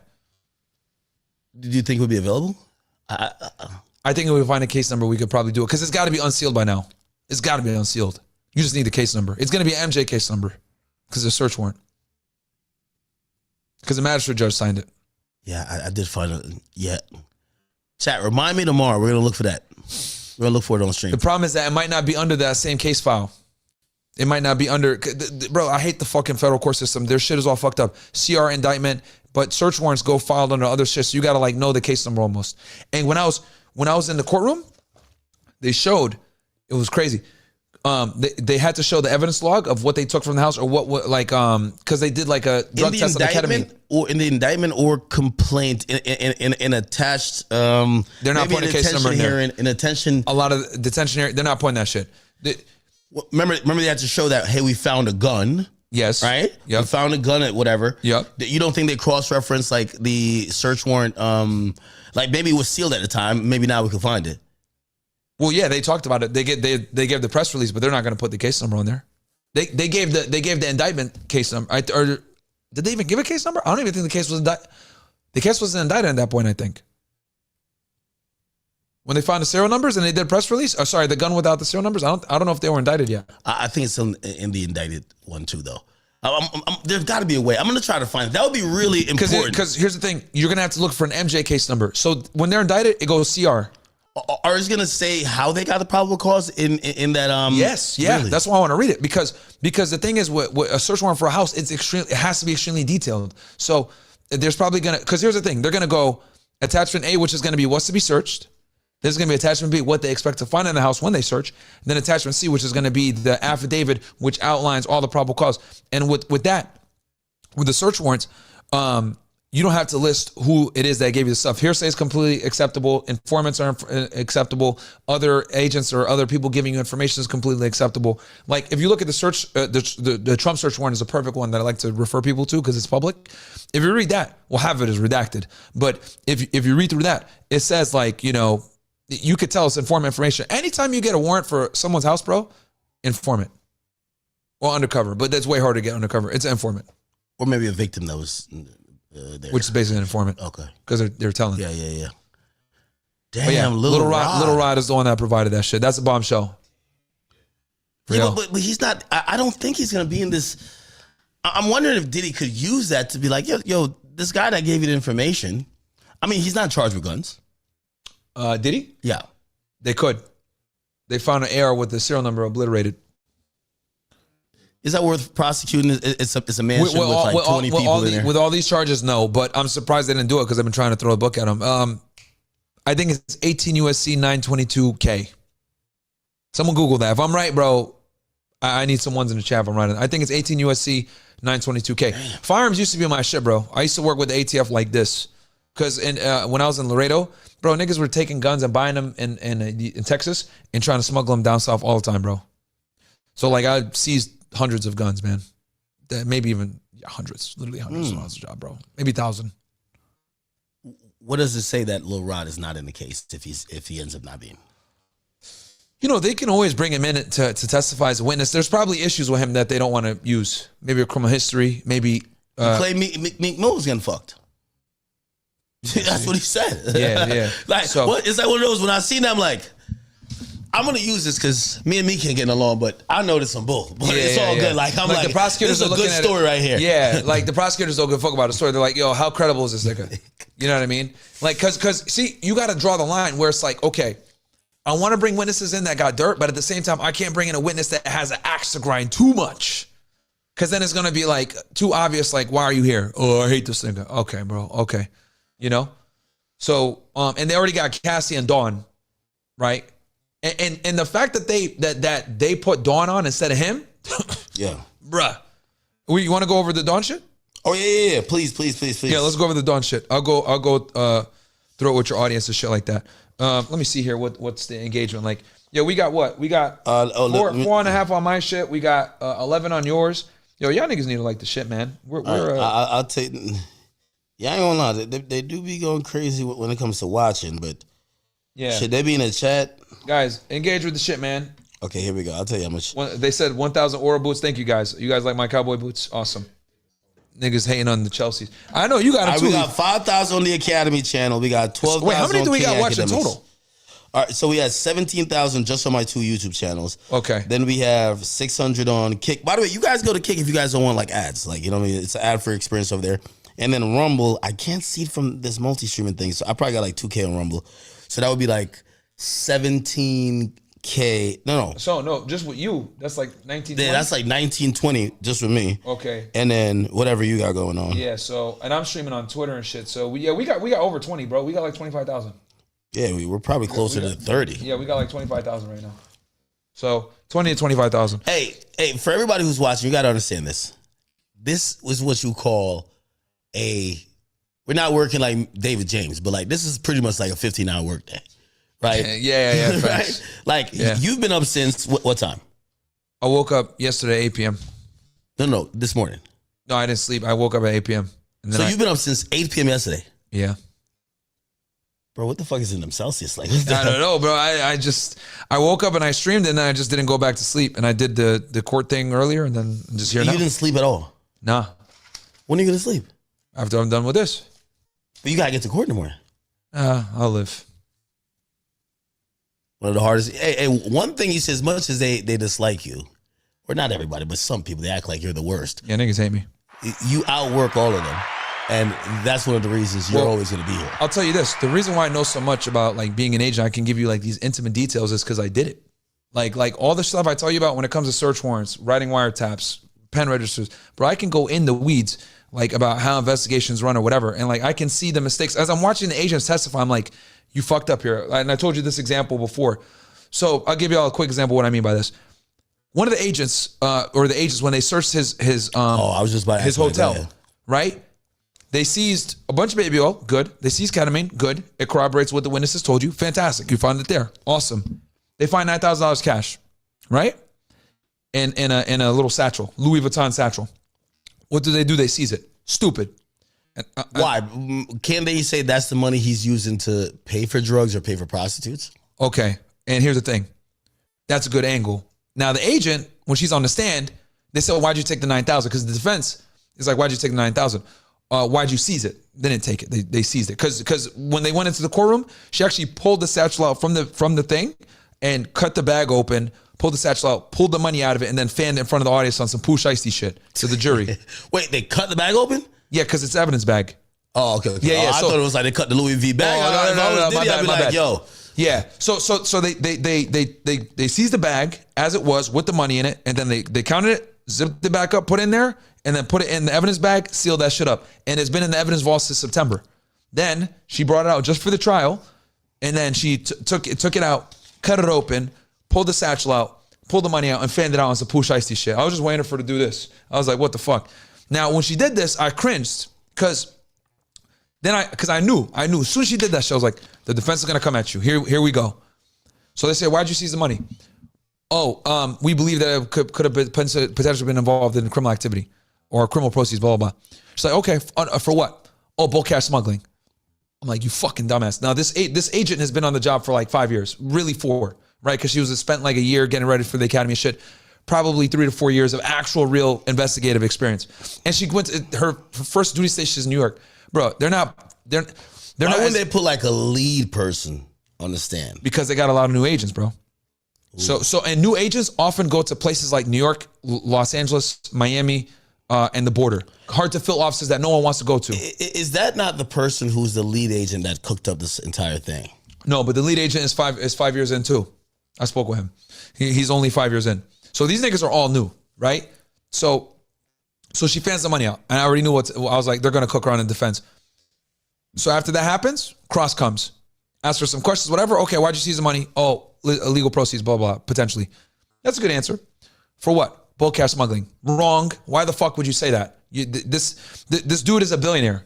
This money is going to be legit. Y'all shouldn't have taken it in the first place. You guys shouldn't have seized it in the first place. Because like, under what statute are you going to seize it under?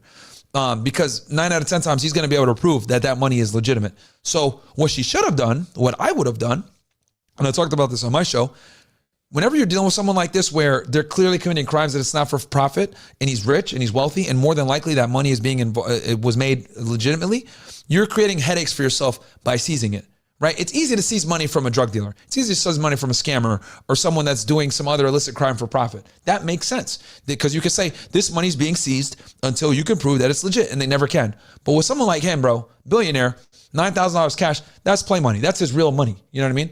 So with that, I would have seized the money under a 60, and they went over the evidence forms. It's called a 6051. All right, is a form that the DHS uses, all of it. 6051S. I would have seized it just to secure it, put it in a bag. Then once I got him to the marshals, hey bro, we found this. I'm going to give you a 6051R return. Have him sign it, count it in front of him. Here you go. This is going to go with you to marshals. I'm not taking that fucking money. I don't, because seizing money. So there's 3 high risk items. I'm really giving you guys some in-depth shit that will get you in fucking trouble in law enforcement. Money, drugs, weapons. In every agency, whether local, federal, state, municipal, whatever, these tend to be high risk items. Typically, they need to be disposed of or dealt with within 24 hours because they're high risk. And I always look at it like if you can get rid of that liability, do it. For example, I had a friend that worked at the ATF and I had a friend that worked at the DEA. And I would often work what's called OCF cases. And I can go into that detail if you want later. But the reason why I did this was I knew for me to seize drugs, it was a pain in the ass because I had to bring it to a CBP lab and all this other bullshit. And then I also knew that dealing with guns was a pain in the ass because we had to lock it up in a certain storage room. So guess what? ATF, they're the gun agency. DEA is the drug agency. I had friends over there. Unlike other agents, I always work with other agencies. And I had guys on speed dial. So I'll call my buddy. Hey man, I got a gun here. You want it? It's a part of a case. You can stat it. Yeah, I'll come take it. Comes, takes it. He could come take it by himself. Writes the serial number. Done, right? Versus with me, HSI, they got like a 2-agent policy. He can come with his task force officer, take it, no problem. They deal with guns all day. DEA, hey, got this dope here. It's not that much or whatever. You want it? You can stat it. Yeah, I'll come take it. All right, boom. Give him the drugs. He deals with it. I don't got to worry about it. I don't got to worry about putting it in my vault. And then with money, if it's not illicitly tied to a crime, I'm getting rid of it. And the other thing, I'm really getting in the weeds here, but there's a lot of states have something called, what is it called? Tee-off. There's a program where you can, if you seize money and you're working with the state and locals, you can actually give them the money and they're able to take about 80% of it, right? And it works for their department. And it's like a very good way to like build connections with local law enforcement agencies that don't get the same level of funding or whatever. If obviously you're able to articulate that it comes from proceeds, drug proceeds or scammers, it was very obvious. So I would give it to the state and locals and let them deal with it. And then the agency gets 20%. And then the local agency that I work with, they get 80. And then I don't have to deal with the money. Let them deal with it. That's how I dealt with high risk evidence my entire career. Never got in trouble for that shit. Never had to deal with problems because this is what you open yourself up to. And anyone that works in law enforcement, guys, whether you work for FBI, DEA, any of these agencies, like I implore you, whenever you seize evidence, if you don't need to take it, don't fucking take it, right? Especially with the high risk stuff. So, okay, let me ask you about just even what they found in that hotel room. What type of... And her testimony was going smooth until that money shit came up. And they're probably going to have to give the money back at the end of the day. What I think, predict. I think Diddy... They're not wrong for doing it, but they didn't have to do it. And she just opened herself up for no reason. You know what I'm saying? They had everything else so smooth. Yeah. But they're new, so it is what it is. I think Diddy opened, what planet could Diddy be on if they raided 2 of your houses looking for things involved in sex trafficking? You go to New York with planning to turn yourself in at some point because you heard the grand jury indictment was near. Yeah. And in your hotel room, you still got Astroglide, baby oil. He had a lot too, bro. They showed pictures.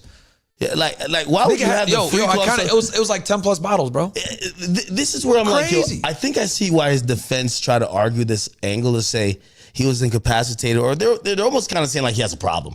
Yeah. This sounds like a motherfucker that got a problem. He does. Like, bro, if they're looking to arrest you for sex crimes and you're going to a closer place to make them feel okay that you're not going to evade arrest, why would you have the evidence that you might be doing more of it? Yeah. No, I mean, he has a problem. Isn't that stupid? The fact that, because he went to New York knowing he was going to get arrested. Like, maybe he thought they want to get a search warrant for his hotel, or he thought, like, he's too smart, but that was retarded. What? That's crazy. Yeah, That's what I was like, yo, I think Diddy has a real fucking problem. This might be from some childhood shit. I kid you not. Yeah. Yo, the way how Cassie described how frequent he started requesting the freakoffs. Yeah. Once a week, dude. She was saying multiple times in terms of like... Well, it was once a week, but it would last days. This is sick, man. I can get into Dawn shit. Yeah, please. My bad. But yeah, no, that was just a thing on evidence, rules of evidence. Someone's probably watching this shit right now like, oh shit, I gotta... All right, so... okay, so let's go to Dawn. Sorry, man, I took like pages. Jesus Christ, you're writing fucking... Yeah, I was writing novels, bro. But it's okay. I wrote it in a way where it's going to be able to make a lot of sense. Is your audience familiar with the first story she gave? Skillet and all that? Yeah. The first story that Cassie not making the eggs right, Diddy came down and slapped the shit out of her with a skillet. Yeah, or attempted to slap her with the skillet, yeah, as we're going to see here in a second. All right, so it starts right with the, and by the way, nigga spent like 30 minutes talking about the skillet thing. The defense and the prosecutor, by the way, before Dawn came in. So anyway, so it begins with the ex-skillet story and Diddy threatening statements. The incident was passion, and if people talk, they could go missing, right? Another important thing when he brought them in. Your audience knows the story, right? Yeah, so, and I think Dawn was kind of grilled on that because she never said this whole thing about, oh, Diddy said people could go die or people. You know what? Let me say it again for them because this is very important because I'm going to be coming back to this story. So let me tell them because there's a lot of new people here. All right, guys, it's very simple. 2009, she's at the house in LA hanging out with Diddy and Cassie. It's nighttime. Cassie is like cooling eggs in the kitchen. She hears Diddy come down belligerent loud saying, hey, where the fuck are my eggs? Cassie doesn't have them ready. He grabs a skillet and he attempts to smack her in the head with the skillet, misses, and she goes down in the fetal position. As she's down in the fetal position, he's punching her, he's kicking her, he's talking shit to her, whatever. Then he grabs her by the hair, drags her upstairs, and they watch in horror as they hear sounds of glass breaking and yelling and shouting. That is the story.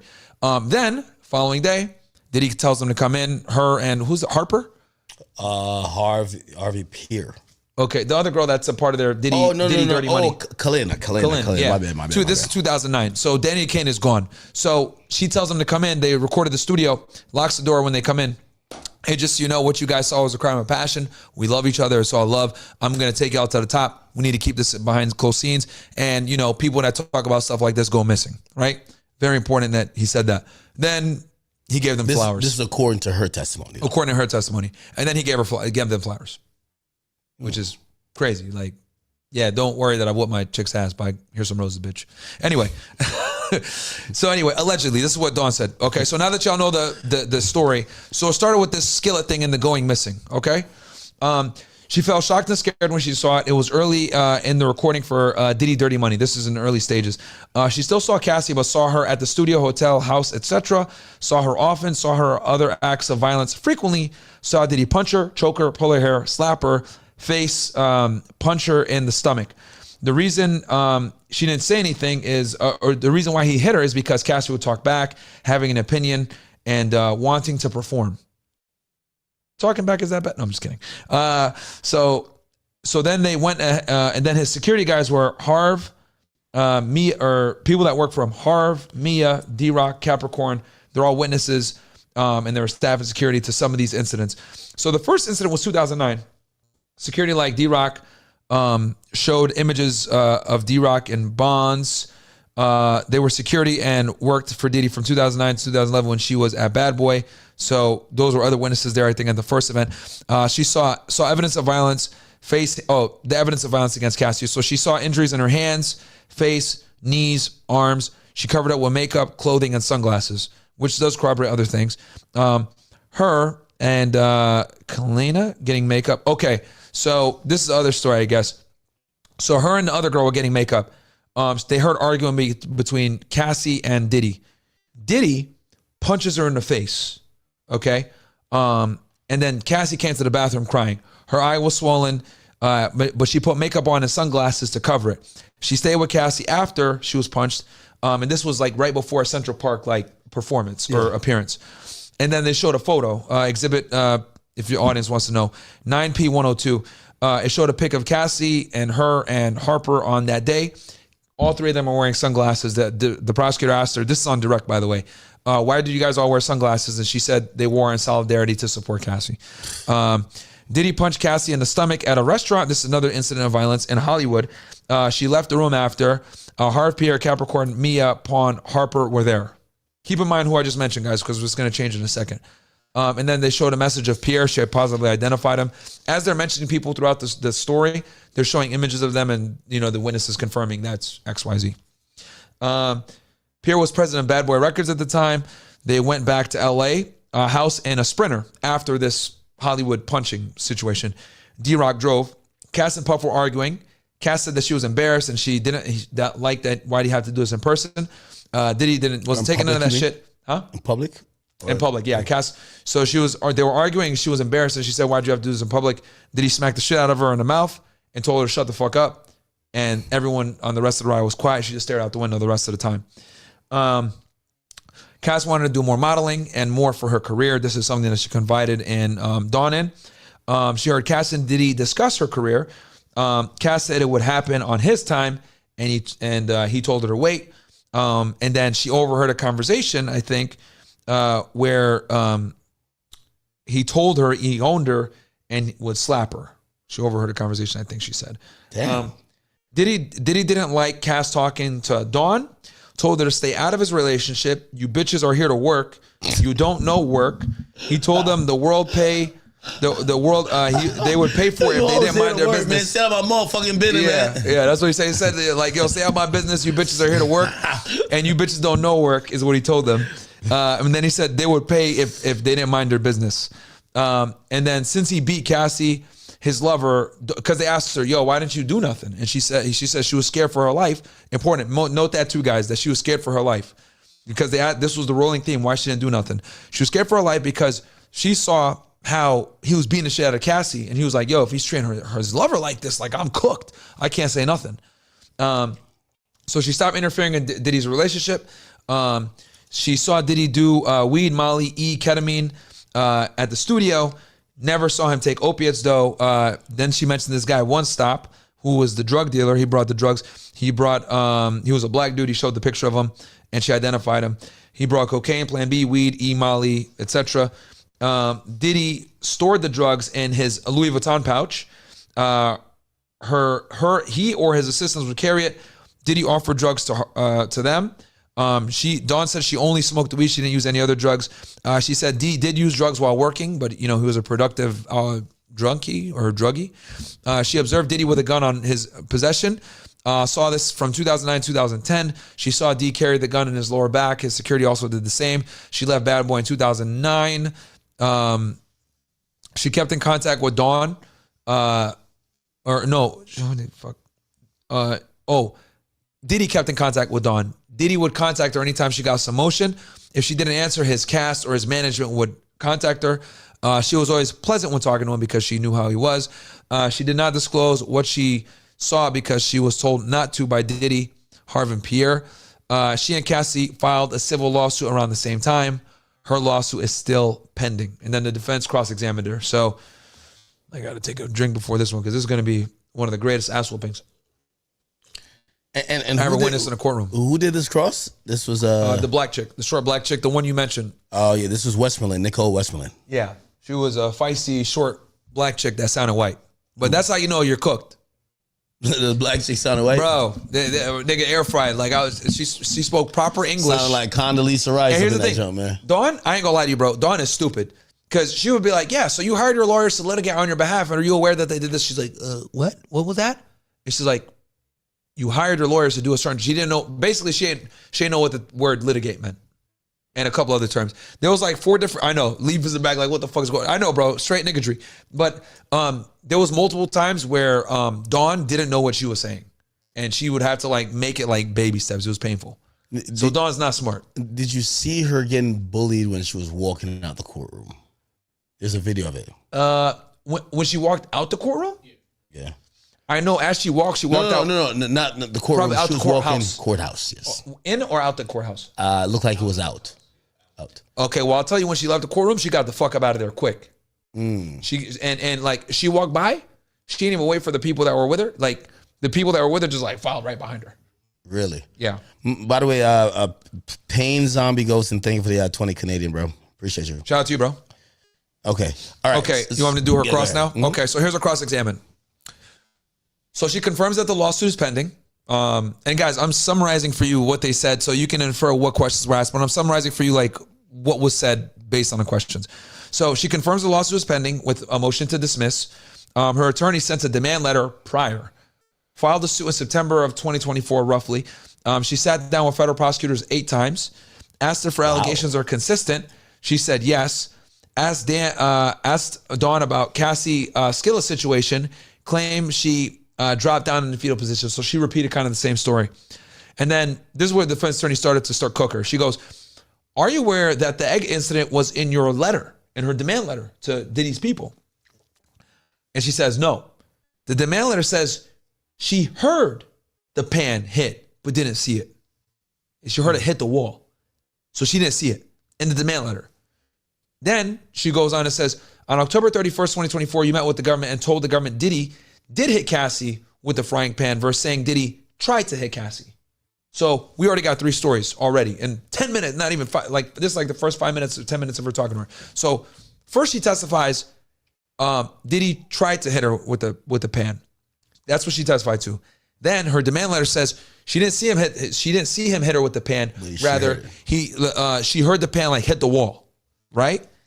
Then she told the government on October 31st, which was on Halloween, Diddy did hit Cassie with the frying pan versus Diddy tried to hit her on the frying pan. So now we got 3 stories, right? In 2025, Dawn told the government Diddy threw eggs at Cassie. So she changed it again, that he threw eggs at Cassie and set the pan down, right? So now we got multiple stories. We got one story where it's throw eggs in the pan down, another one hitting with the pan, another one attempting to hit with the pan, and then another one pan hit the wall and she only heard it. So we got multiple stories. So she calls her out on this, like, which one is it? This is a big difference, right? Then she says, Diddy called her to the studio the next day. Now they get into the whole danger thing, right? I felt you gonna go missing. Diddy called her to the studio the next day, love and passion, don't say anything with her and Harper, etc. People go missing. October 31st, first interview with the government, same one. She did not say to the government that people go missing today, USAs. Okay, maybe she forgot it. March 18, 2025, second interview. She did not say anything about the people go missing comment. April 17, 2025, third interview. She did not tell the AUSAs or the government about the people going missing in this interview either. So she met with them 3 different times, didn't say shit about this people go missing, which you would think that's a pertinent fact, right? Because she mentioned that shit day one when she stepped on the stand, by the way. And she only had 30 minutes to testify. That's another important thing. So when she came in and testified, it was right after, I think, Agent Binda. It was like 4:30. Yeah. Friday, 4:30. So she comes in within that 20 minutes of testimony or so, she's able to rattle off immediately. Yeah, she hit him with the pan and we were scared because he said that people go missing and gave us flowers. Pretty, like, and she said it pretty smooth. I believed it. I was like, damn, this story is pretty solid.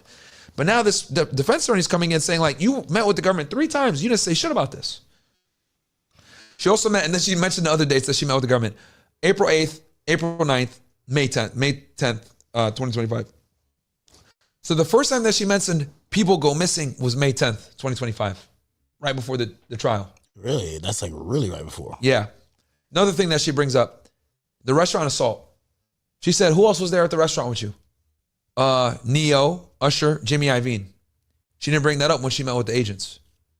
And she didn't bring that up when she met with the government either. She mentioned those people being there. Next one, video on the event from the Central Park punch. She said that there was video on it. Didn't go too much further than that. They didn't show the video in the trial. Government asked about the allegation in the civil complaint. In the civil complaint, she said that she made an allegation that Diddy grabbed Cassie and dragged her on the grass. And then she said, did that actually happen? And she goes, no, that was a misquote from my lawyers. So then she asked Diddy about the guns. She said she saw Diddy with the guns 3 times in New York City. Never saw him do anything with the guns besides have it. Never saw him pull it out, reload, any of that stuff. She just saw him with it. She saw Diddy do drugs. Weed only. She only did weed. She pretended to use other drugs. Diddy did cocaine. Told the government she never saw Diddy do cocaine. Okay, so in her testimony, she says she saw Diddy do cocaine in the trial. But when she met with the government, she told the government she never saw Diddy do cocaine. When was this? October 31st, 2024. The first interview. So now this is... Her testimony is pretty unreliable. Like, it's all over the place. Bruh. So as time progressed, so the attorney, this is where the attorney like kind of got her with the fucking fatality. She goes, so as time progresses, your story changes. She said yes. And then she... Did she say something like, yo, I'm remembering more with time? That's how the government redirected to try to save it. Oh. So she never saw Diddy pay one stop. And then they asked her, so now your story changed. And she said, yeah, but it's but different. So she asked her about now she asked her about the fear with Diddy, right? Because the whole theory was I'm scared of Diddy, etc. So because of so they said, okay, if you were so scared of Diddy, why did you contact them on multiple situations? You asked them to come back as a solo artist. And she said, and then they also said, you initiated contact with Diddy on multiple occasions and you want to work with him again. And then she also said, so he threatened you, scared you, but then you asked to go back and work with him, right? And then she also said, the defense attorney asked her, Danny Kane and Diddy Dirty Money went platinum. Both of them did. Danny Kane from 2004 to 2009, then Diddy Dirty Money from 2009 to 2011. And she says, since she left them, she hasn't reached the same level of success. And she asked Diddy to sign her as a solo artist in 2011 after leaving. Asked her to work with Diddy as recently, and then they got her with this one. Asked to work with Diddy as recently as 2020. And then felt Diddy had no reason to dismantle, and she was mad. They asked her, were you mad about Diddy dismantling Danny Kane and Diddy Dirty Money? Because she felt like there was no reason for him to dismantle it. And she said that she was saddened by it. And then said Diddy ruined her career twice with dismantling both those organizations. And that's kind of a reason why she would be making up all the shit. And then the defense attorney says, you saw Cassie file the suit and you read her complaint and then you filed soon after. She disliked, and then she said, you did it for the money. And she said, no, I didn't do it for the money. And she said, okay, what'd you do it for? She said, I did it for compensation. And then they said, so money. And she was like, yeah. So she air fried her, bro. And then basically the government redirected. They tried to say, okay, well, you wanted to meet with the real reason you called Diddy was because you wanted to meet with Lorianne to be a judge on making a band. She asked her about the different government interviews. Same thing with Cassie. Did you see the reports that were prepared by agents and government officials prior to what the defense attorney showed you? She said no. Let's see here. She said, let's see here. In every meeting with the government, she said that Diddy hit Cassie. And then this is what you said before. As she said she tried to, the reason why she's remembering things is because she tried to push it back in her memory. And then as she met with people and she was talking about it again and again, she started to remember facts. Wow. Absolutely. I think that was a nightmare. And then she tried to play off the Diddy thing. Like when Usher and all them were there, she said, well, the government, didn't we ask you which employees were there? Because she omitted Usher and everybody else from being there. Yeah. And then the grass incident, when she said that, what was the issue with the complaint saying that Diddy got dragged on the grass when it didn't happen? She said her lawyers misquoted her.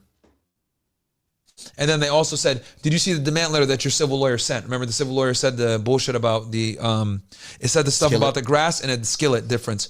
And she said, no, she didn't see her lawyer's demand letter. But that's kind of crazy because, like, bro, most lawyers, they're not sending a demand without you looking at it, bro. Come on, Yeah, man. Of course. They got to go off your statements and then they want to put it in a way that they feel like they're not giving up too much, but they could elicit the money. Yeah. Or a settlement.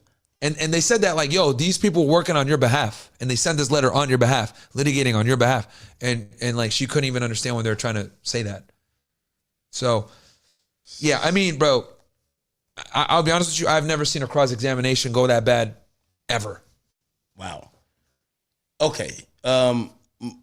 Let's try to give like scores for overall and also the first week. We're only the first day into the second week. Yeah. I wanted to score this like boxing. I said that I think Diddy had a 10-9 week last week. I think the government should have been 10-8. That should have been a knockdown. So in boxing, you get knocked down, you lose an extra point. Usually, if you just lose the round, it's 9-10. I think the government should have knocked down Diddy with Cassie. Instead, I feel like somehow he edged out the round with all the people from, I think I'm going tied with the opening. I think that who was the first witness? The first witness was, am I blanking here? First witness, that was Flores. I think they got the best of Flores. Defense? Yes. Okay. I think. Yeah, Brian still embarrassed him. I think, bro, he wrote that report. That report. Oh man, they cooked him with that report. Granted, to his defense, he's a regular security guard. He doesn't know that this is just going to be used in a trial of the century against him later on. Well, he's a cop now. Yeah, he's a cop now. Yeah. But when he wrote it, he wasn't a cop. You're right. So I'm giving that to. How long had he been on the force? I didn't get that part. I think it was about 3 or 4 years. Okay, so he was like new. Yeah. LAPD, right? Yeah. And so the sex worker, I think prosecutors handle that well. I think Cassie, I got to give it to the defense. I think the defense elicited, there's no way to defend the assault and the abuse, but I think they elicited the right things out of her, where she admitted that she was seeking love. She was down to do things or open or even suggested things that she felt could keep him. Yep. And that many of the things that beyond an abusive, toxic relationship, it was her idea to do some of these things. And I don't know if that constitutes necessarily sex trafficking. And that's why I think neutralizing some of that position, that's where I gave her the big W, or gave the defense the big W for. I think winning that exchange, or maybe not even winning it, but not having to be here's effective. the thing. You also got to remember, like, 1 point for the defense is really like 3 points, because keep in mind, the burden of performance is on the government. Like the defense, and I say this all the time, like the defense's job, chat, isn't to show that Diddy is innocent. The defense's job is to make you question that he could be innocent. Yeah, that's all they got to do, right? Like, damn, maybe you could be innocent, and make the jurors do what? Doubt the evidence. You know what I mean? That's why it's got to be beyond a reasonable doubt. So I think the defense did a good job of at least establishing that, like, okay, this nigga, there was like at least a 40-60 situation here. You could go ahead and give Diddy the edge and say 60-40, but at the end of the day, he wasn't like doing these freakoffs and Cassie not participating like openly. Like, she's an adult, she's a consenting adult. Like, You know what I mean? Like, is this really sex trafficking and coercion and violence and everything else like that when she could have left on multiple occasions?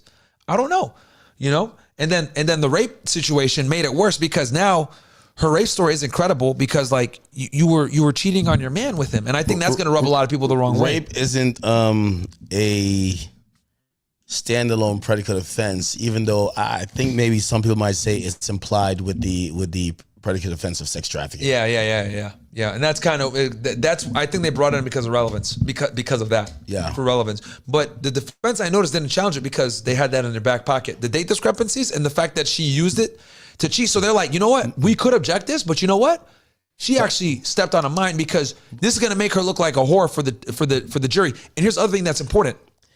One of the things that the government fought so hard for, and bro, they argued about this for like an hour. Okay, the day before, who was supposed to take before cross-examination? The day before cross-examination, they argued about this shit for like an hour. They didn't want the defense to bring up other sexual partners and other sex acts done with sex partners. They were so strong against that, arguing 412, all the privileges of sex, victims, sex crime victims, etc. So I think the defense was kind of playing chess by allowing that to come in, this alleged rape, right? And like not objecting to it so they can hit her with the fucking Uno reverse. No, I remember quite the opposite, actually. What do you remember? So there is a part in there where they're about to get to it, but the AUSA was going to bring it up. And get to what? The rape. Okay. And the AUSA was going to bring it up, and there was an objection. There was actually a sidebar where supposedly they said, hey, listen, this shouldn't be admitted. And what I believe the judge said, or maybe I'm misquoting, the judge said, you guys introduced it in opening. You guys mentioned that you're going to hear about an alleged rape. The government did, yeah. Yep. And no, the defense did. So no, the government did too. Okay. But they scolded, well, not scolded, but they told the defense because basically it got brought up in opening statements. It did, and that's why they're like, hey, listen. Let me look. So Agnophilia said it's not one of the predicate offenses. Why is this relevant? That came out this morning. Okay. That's what they talked about this morning. Okay. But what I'm saying is that when they did this shit with the rape, this was days ago. Okay. This was, I think, on like her last day of testimony. Yeah. But like what I'm saying is, but yes, you're right. They talked about that this morning. That's literally what they spend the first 30 minutes or so talking about. And they're really going and the skillet. They talked about that and the skillet. Yeah. But the thing is that the rape with Diddy, the defense I think was waiting the whole time to use that to Uno reverse and damage her credibility as a 304, and they were able to do it circumventing the whole 412 and 413 shit that the government was using all this time to cock block them. Yes, it worked in their favor. It worked in their favor, bro. What's your scoring of the entire thing? What's your feeling? Just as the I wasn't viewer. in the jury. I wasn't in the main courtroom the day that got broken, but multiple people, even people that were pro Cassie and pro prosecution, they're like, damn, the jury was not happy when they found out that she had sex with Diddy after making an allegation a month before. Yeah. The jury was not happy with that. What do you score where we're at currently? I think Diddy is making a decent argument for this is not a beyond a reasonable doubt, open and shut conviction that this guy's a sex trafficker. You could call him a lot of things. He's a domestic abuser. He's a drug addict. He has a temper. He's a freaky motherfucker. He might be homosexual. He's a woman beater. What doesn't seem very easy, and again, I want to say this too. Cassie hit him too, though. Okay. So they use this. The prosecution used this this story from 2009 where Cassie got stomped, right?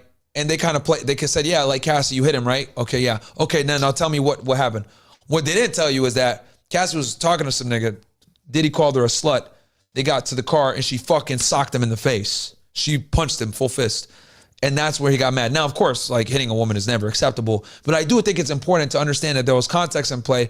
She was drunk. She was talking with this nigga. Diddy called her a slut. And then she fucking socked him once they got out to the car in front of everybody. And that's why he got so mad and he stomped on her.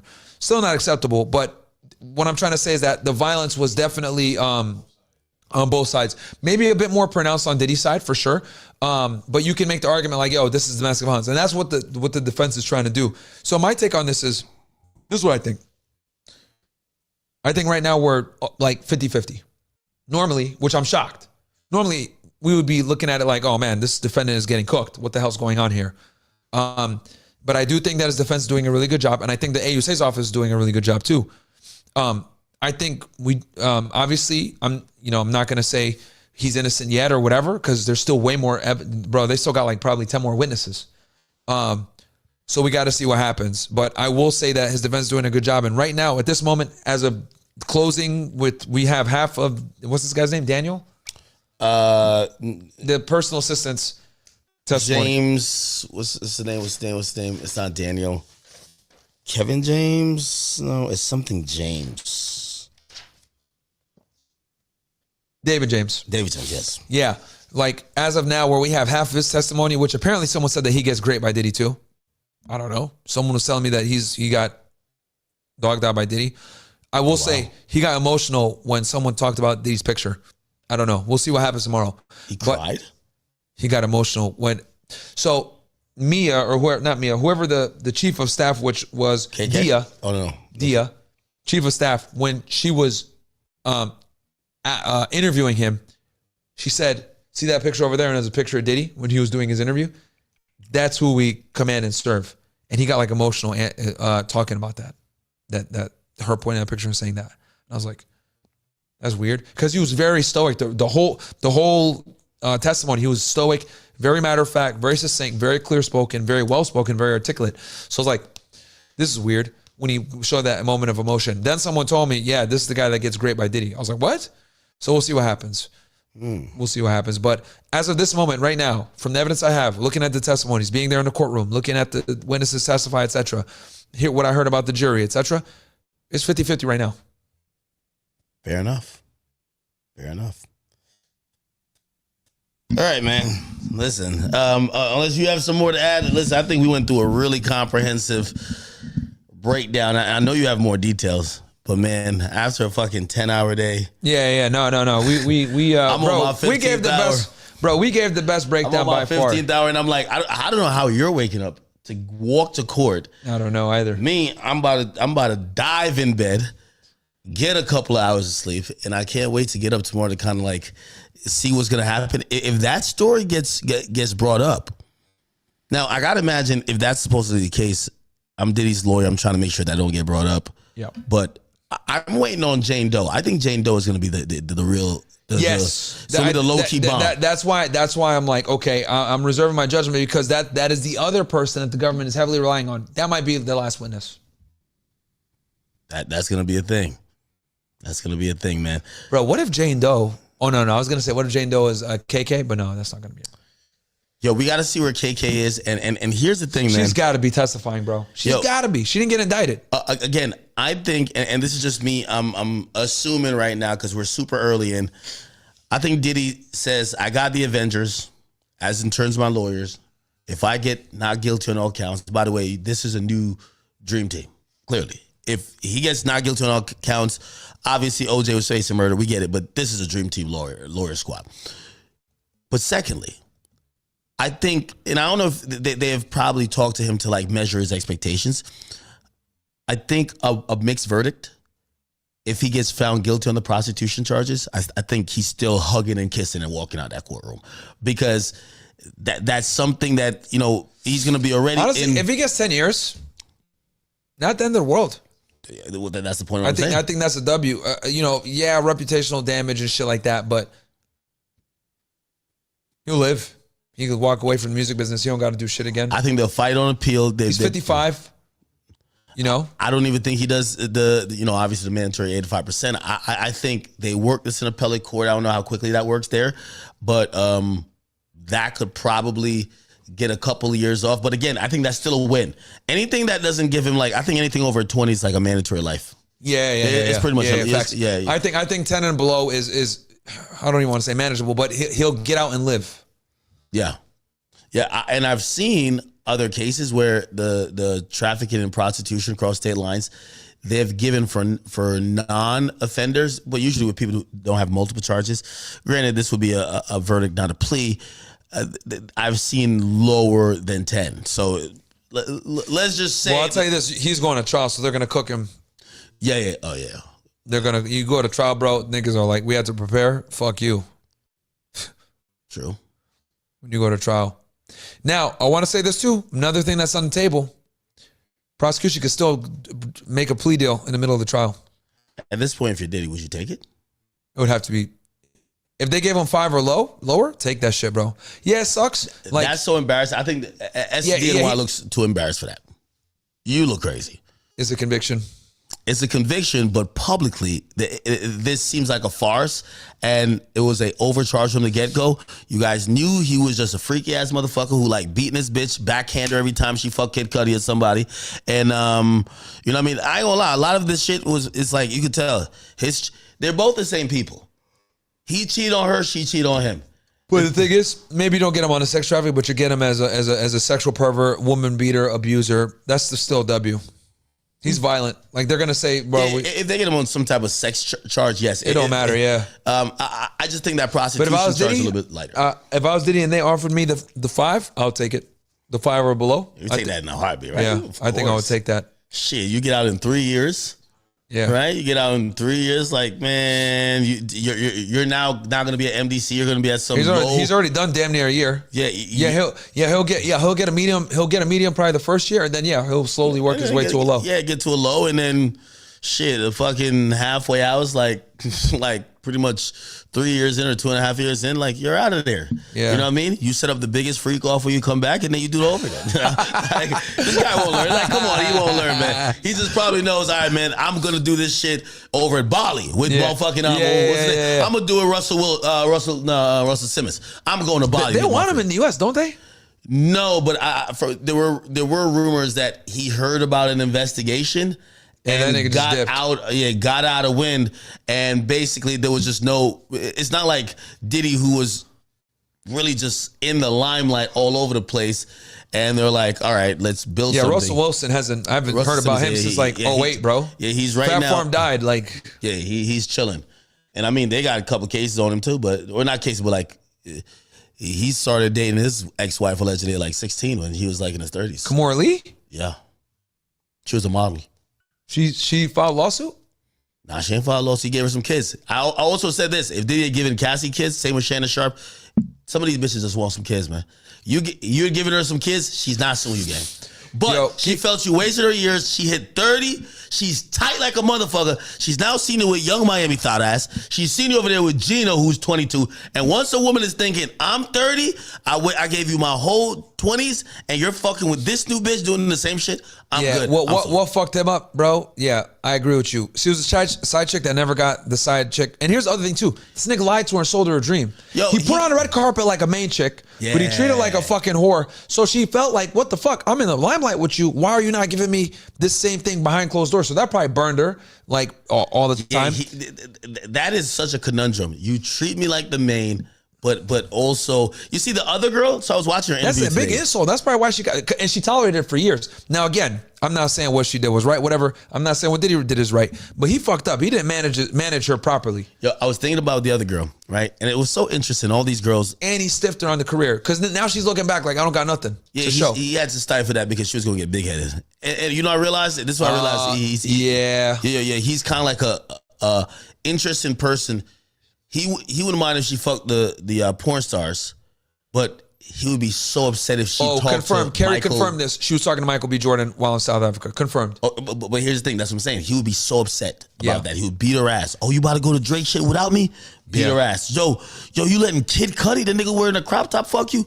Beat her ass. Yo, you fuck 45 prostitutes? Don't care. Now, from what I understand, the beatdown before the Drake concert wasn't because she was going to go see Drake. It's because she was supposed to be packed and ready, and she wasn't. And she got drunk and like does whatever. She didn't, and she was asleep. So he's like, you useless ass bitch. Yeah, but like, it was definitely high tension because rumors came out that Drake was trying to sign her. And that became tension between Drake and Diddy because, again, I personally think that part of Diddy's control mechanism over her was to control every aspect of her, not only life, but career. Yeah, and yeah, if facts. this chick think, the worst thing you could, like, it's like a girl come to me and be like, yo, I want to be a music star. And they're like, you're going to make me a star. The moment I bring her around motherfucking, I don't know, Kai Cenat, and she's like, oh, Kai Cenat's going to sign me.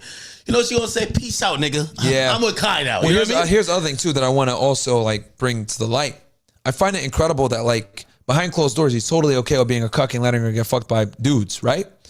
But in the limelight, he has a big issue where her even talking to other dudes or being associated with them. But it's Kid Cudi, ego, Michael though. B. Jordan. It's ego. Yeah. It's a celebrity thing. Yeah. For him, it's like, yo, I am the alpha male in this industry. Yes. And it's one of those things where it's like, He looked at it as disrespectful. Like the big thing with the direct, when they were talking to her about the Kid Cudi thing, the thing that irked him the most is that he introduced her to Kid Cudi and of who he was. And you're doing this to me. Like, yeah, I ain't gonna lie. You go betrayal. fuck a bum. You go fuck a bum, then I know I'm shitting on in all type of Now ways. here's the thing. Back in 2011, though, like Kid Cudi was tough, though. Man, Kid Cudi was, not me. I don't give a no, fuck. respectfully, Diddy is Diddy. Yeah, of course. Like, come on, Diddy. But he was relevant. Like, he was more relevant. You know, Yeah, like, what was that I'm shit? gonna be honest with you. Memories? Remember that? Every white boy was playing that shit back then, bro. Pursuit of Happiness. I know. Listen, I love Yeah. Kid Cudi, but if I'm Diddy, Yeah. my chick can't fuck no rapper, man. You gotta Yeah, go fuck. You gotta facts. go I fuck agree. Ronaldo. Like, you fuck Ronaldo, I'm like, I see what you did. Yeah, I see what you did right and there. then you're single. Yeah, you're still single. But like, I definitely believe he looked at her and he probably, I do have a wild theory too. I think something happened. Diddy was always a cheater. Yes. And we all know, Yes. when a dude habitually cheats, the I first want to know what he time- did to J-Lo. Well, I think she did before. I think the Oh, first you don't even think time- she did the freakoffs? Well, I have a theory about everything. I think Lori Harvey saw the type of time he was on. If you look at Cassie and Gina Hill, both of them that stayed around for a long time and got very docile. Very docile.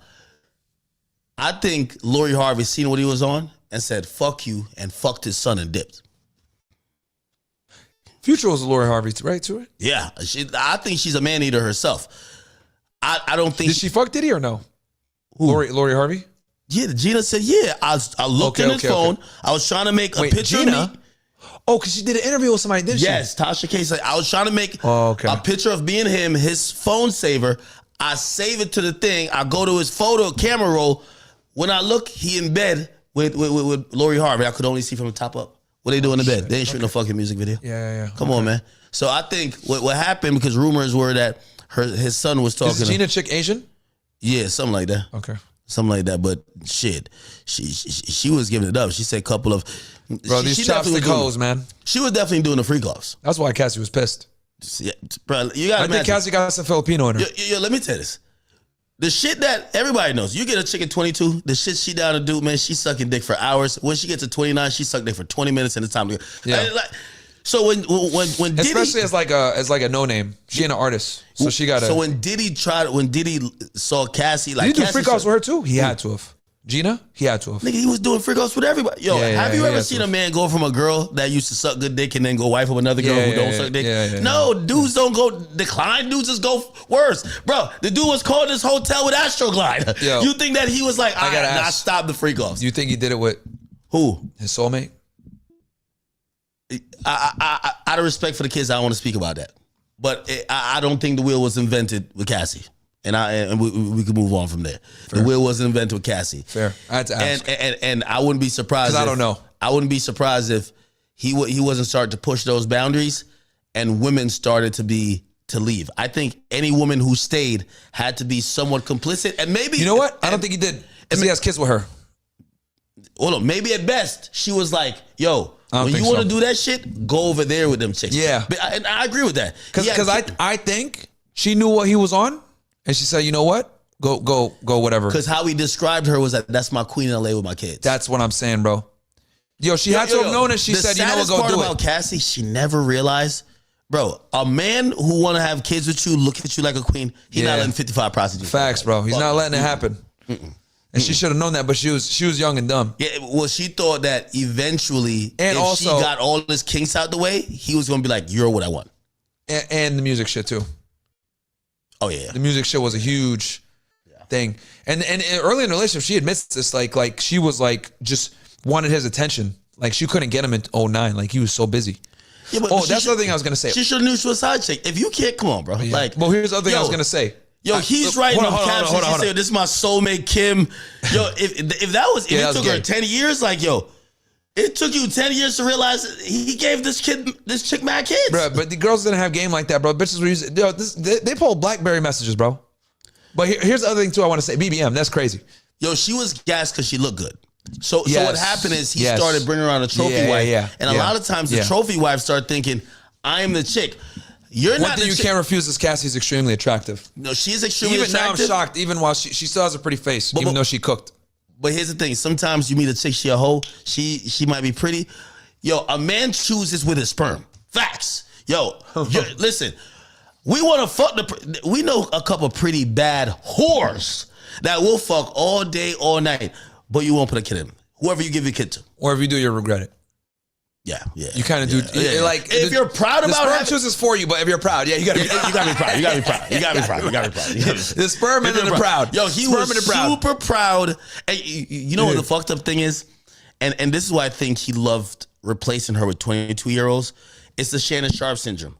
A lot of these women, once they get they like these men that represent a different lifestyle. Remember, she was dating. None of those girls were black either. She was dating. He was on that pro black shit with her, and then just dogging out these other girls. Yo, she was dating Ryan Leslie. Yep. They went to. He made up a lie to isolate her. Mm-hmm. Remember, Ryan Leslie introduced her to Diddy, and Diddy stole his girl. You know how he stole her? Yeah. He made up a lie. He said, "I have an event that me and you have to go to Miami. Make you a can't bullshit go." billboard. Yeah. Piped her down. Took her from him. You get what I'm saying? And they were together for 3 years, bro.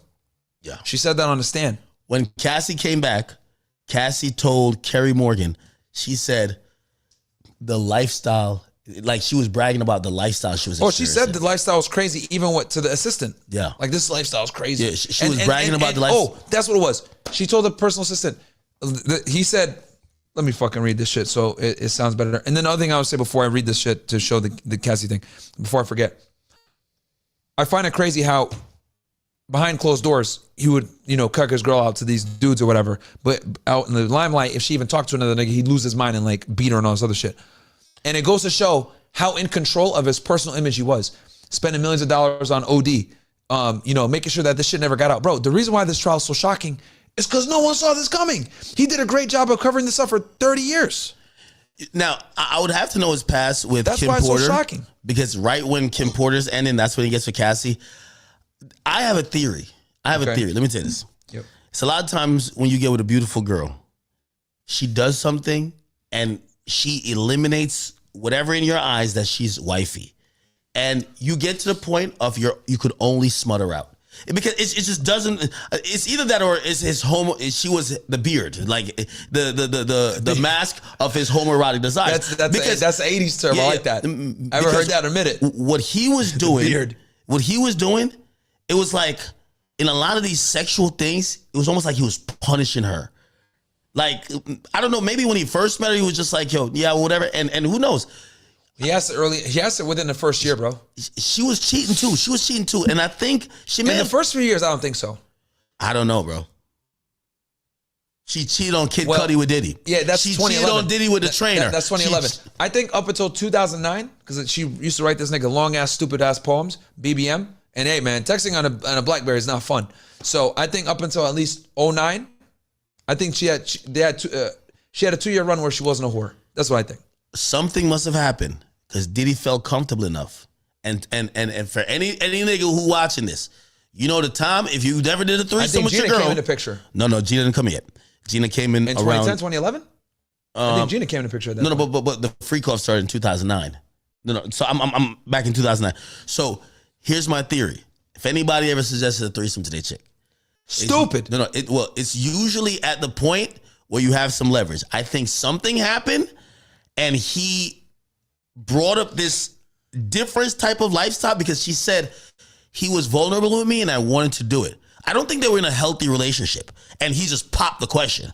I don't think we're in a healthy relationship. She's not cheating. He's not doing nothing. And he just says, hey, baby, just to let you know, I know we've been good for the last 2 years, but I need to do freak-offs where another man fucks you. I think something happens because it almost feels like she was doing it out of guilt. She was doing it out of guilt. and doing it to keep him.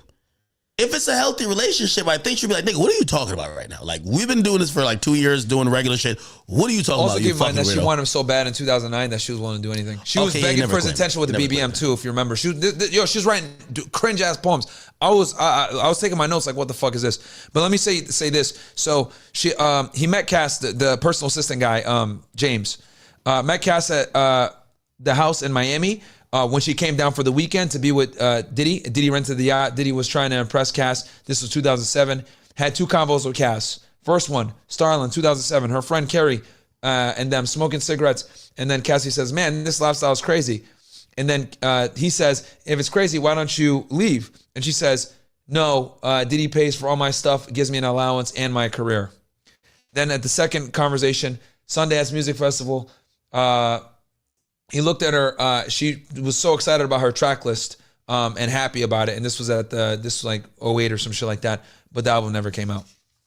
So that was really important that she said, I'm not going anywhere because he gives me an allowance. He pays for all my stuff. She was living life on easy mode. And she was probably still getting bad boy money from fucking. Does she get money from me and you? Nah, he owed the publisher. Hey, the point what I was trying to make is not even a percentage? Nah, she would get an advance, but that's it. Nah, Diddy owned everything. The point I was definitely trying to make, though, is that because we're in this trial... Nigga should make the song Me and Me. She should have. No, he should make it Me and Me. Oh. Because he gets all the money. You get a lot more than that, huh? I mean, a bunch of semen from the men. Yo, I'll definitely say this. And this is why I've been trying to use this, like, almost thinking outside the box. And people might say I'm reaching. This is a trial where Diddy's on. We're never going to hear Diddy's side of... Why did you beat her ass? That's not, you don't even, you don't try to explain it. Yeah. Why did you bring up the freakoffs? You could never know. He could have found out, yo, I heard she was in a train with like 3 other rappers. I was in love with her. And at that point, that was the only way to make me feel whole as a man. And she was down to do it. Niggas will feel that if you say no, I'm not saying that not I would feel it, but I'm saying other guys might. No, that can never be part of his defense. But I do think there's a rhyme and a reason why these things are happening. That, I mean, in the overall scheme of things, we don't care. Like, if you're letting your girl get fucked, you're just a weirdo. We get it. But I do think if Diddy, which we'll never know, we'll hear rumors if he ever beats this, but we'll hear rumors of, hey, nah, like, yo, matter of fact, he didn't want to bring her in the freak off. She wanted to stay. He was heard over A, B, and C, and then she was willing to do anything. He got drunk off that power of her being down to do anything, and it turned into A, B, and C. You know, I would love for Diddy to take the stand, but he never will.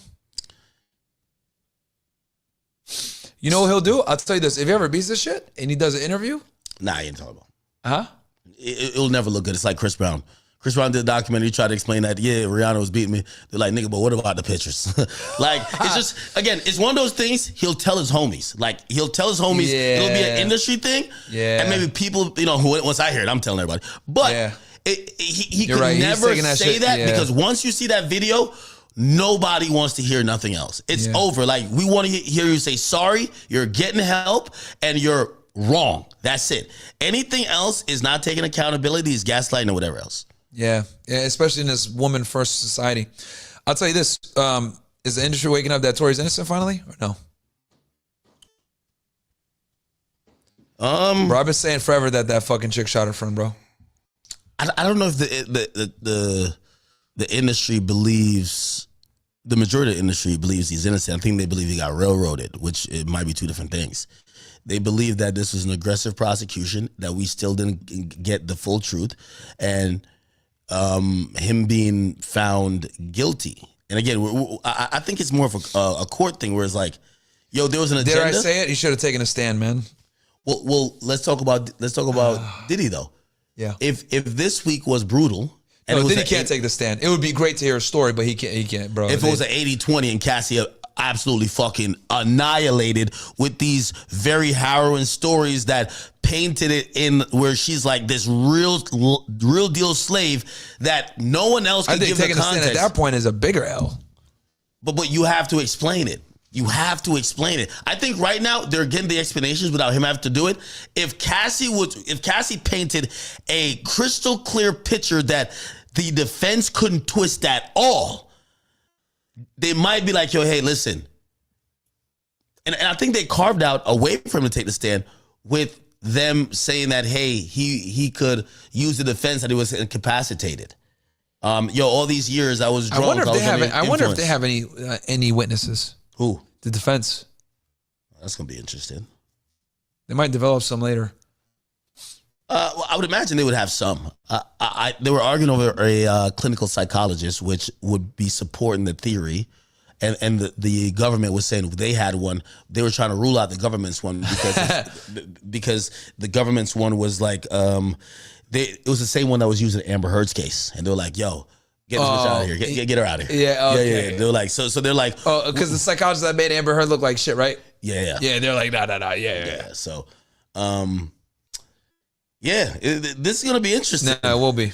If this is a coin toss going forward, I'll be surprised. But I think Diddy lives to fight another day, and I am gonna say if Diddy does beat this, it's two things that's gonna happen. Yeah, there's a domino effect that's about to happen. Oh, and he's suing everybody. Well, forget that. I think the larger picture, which I think that's absolutely true as well. He's gonna sue everybody into oblivion. He has the money to make them poor from the lawsuits. If we think about everything that's gonna happen in the next few years, this is a last stands for like Me Too and these people that say believe all women. Good point. Yeah. If Tory gets out, Halle Bailey, people are already like, again, people are looking at her as, bro, you're a fraud.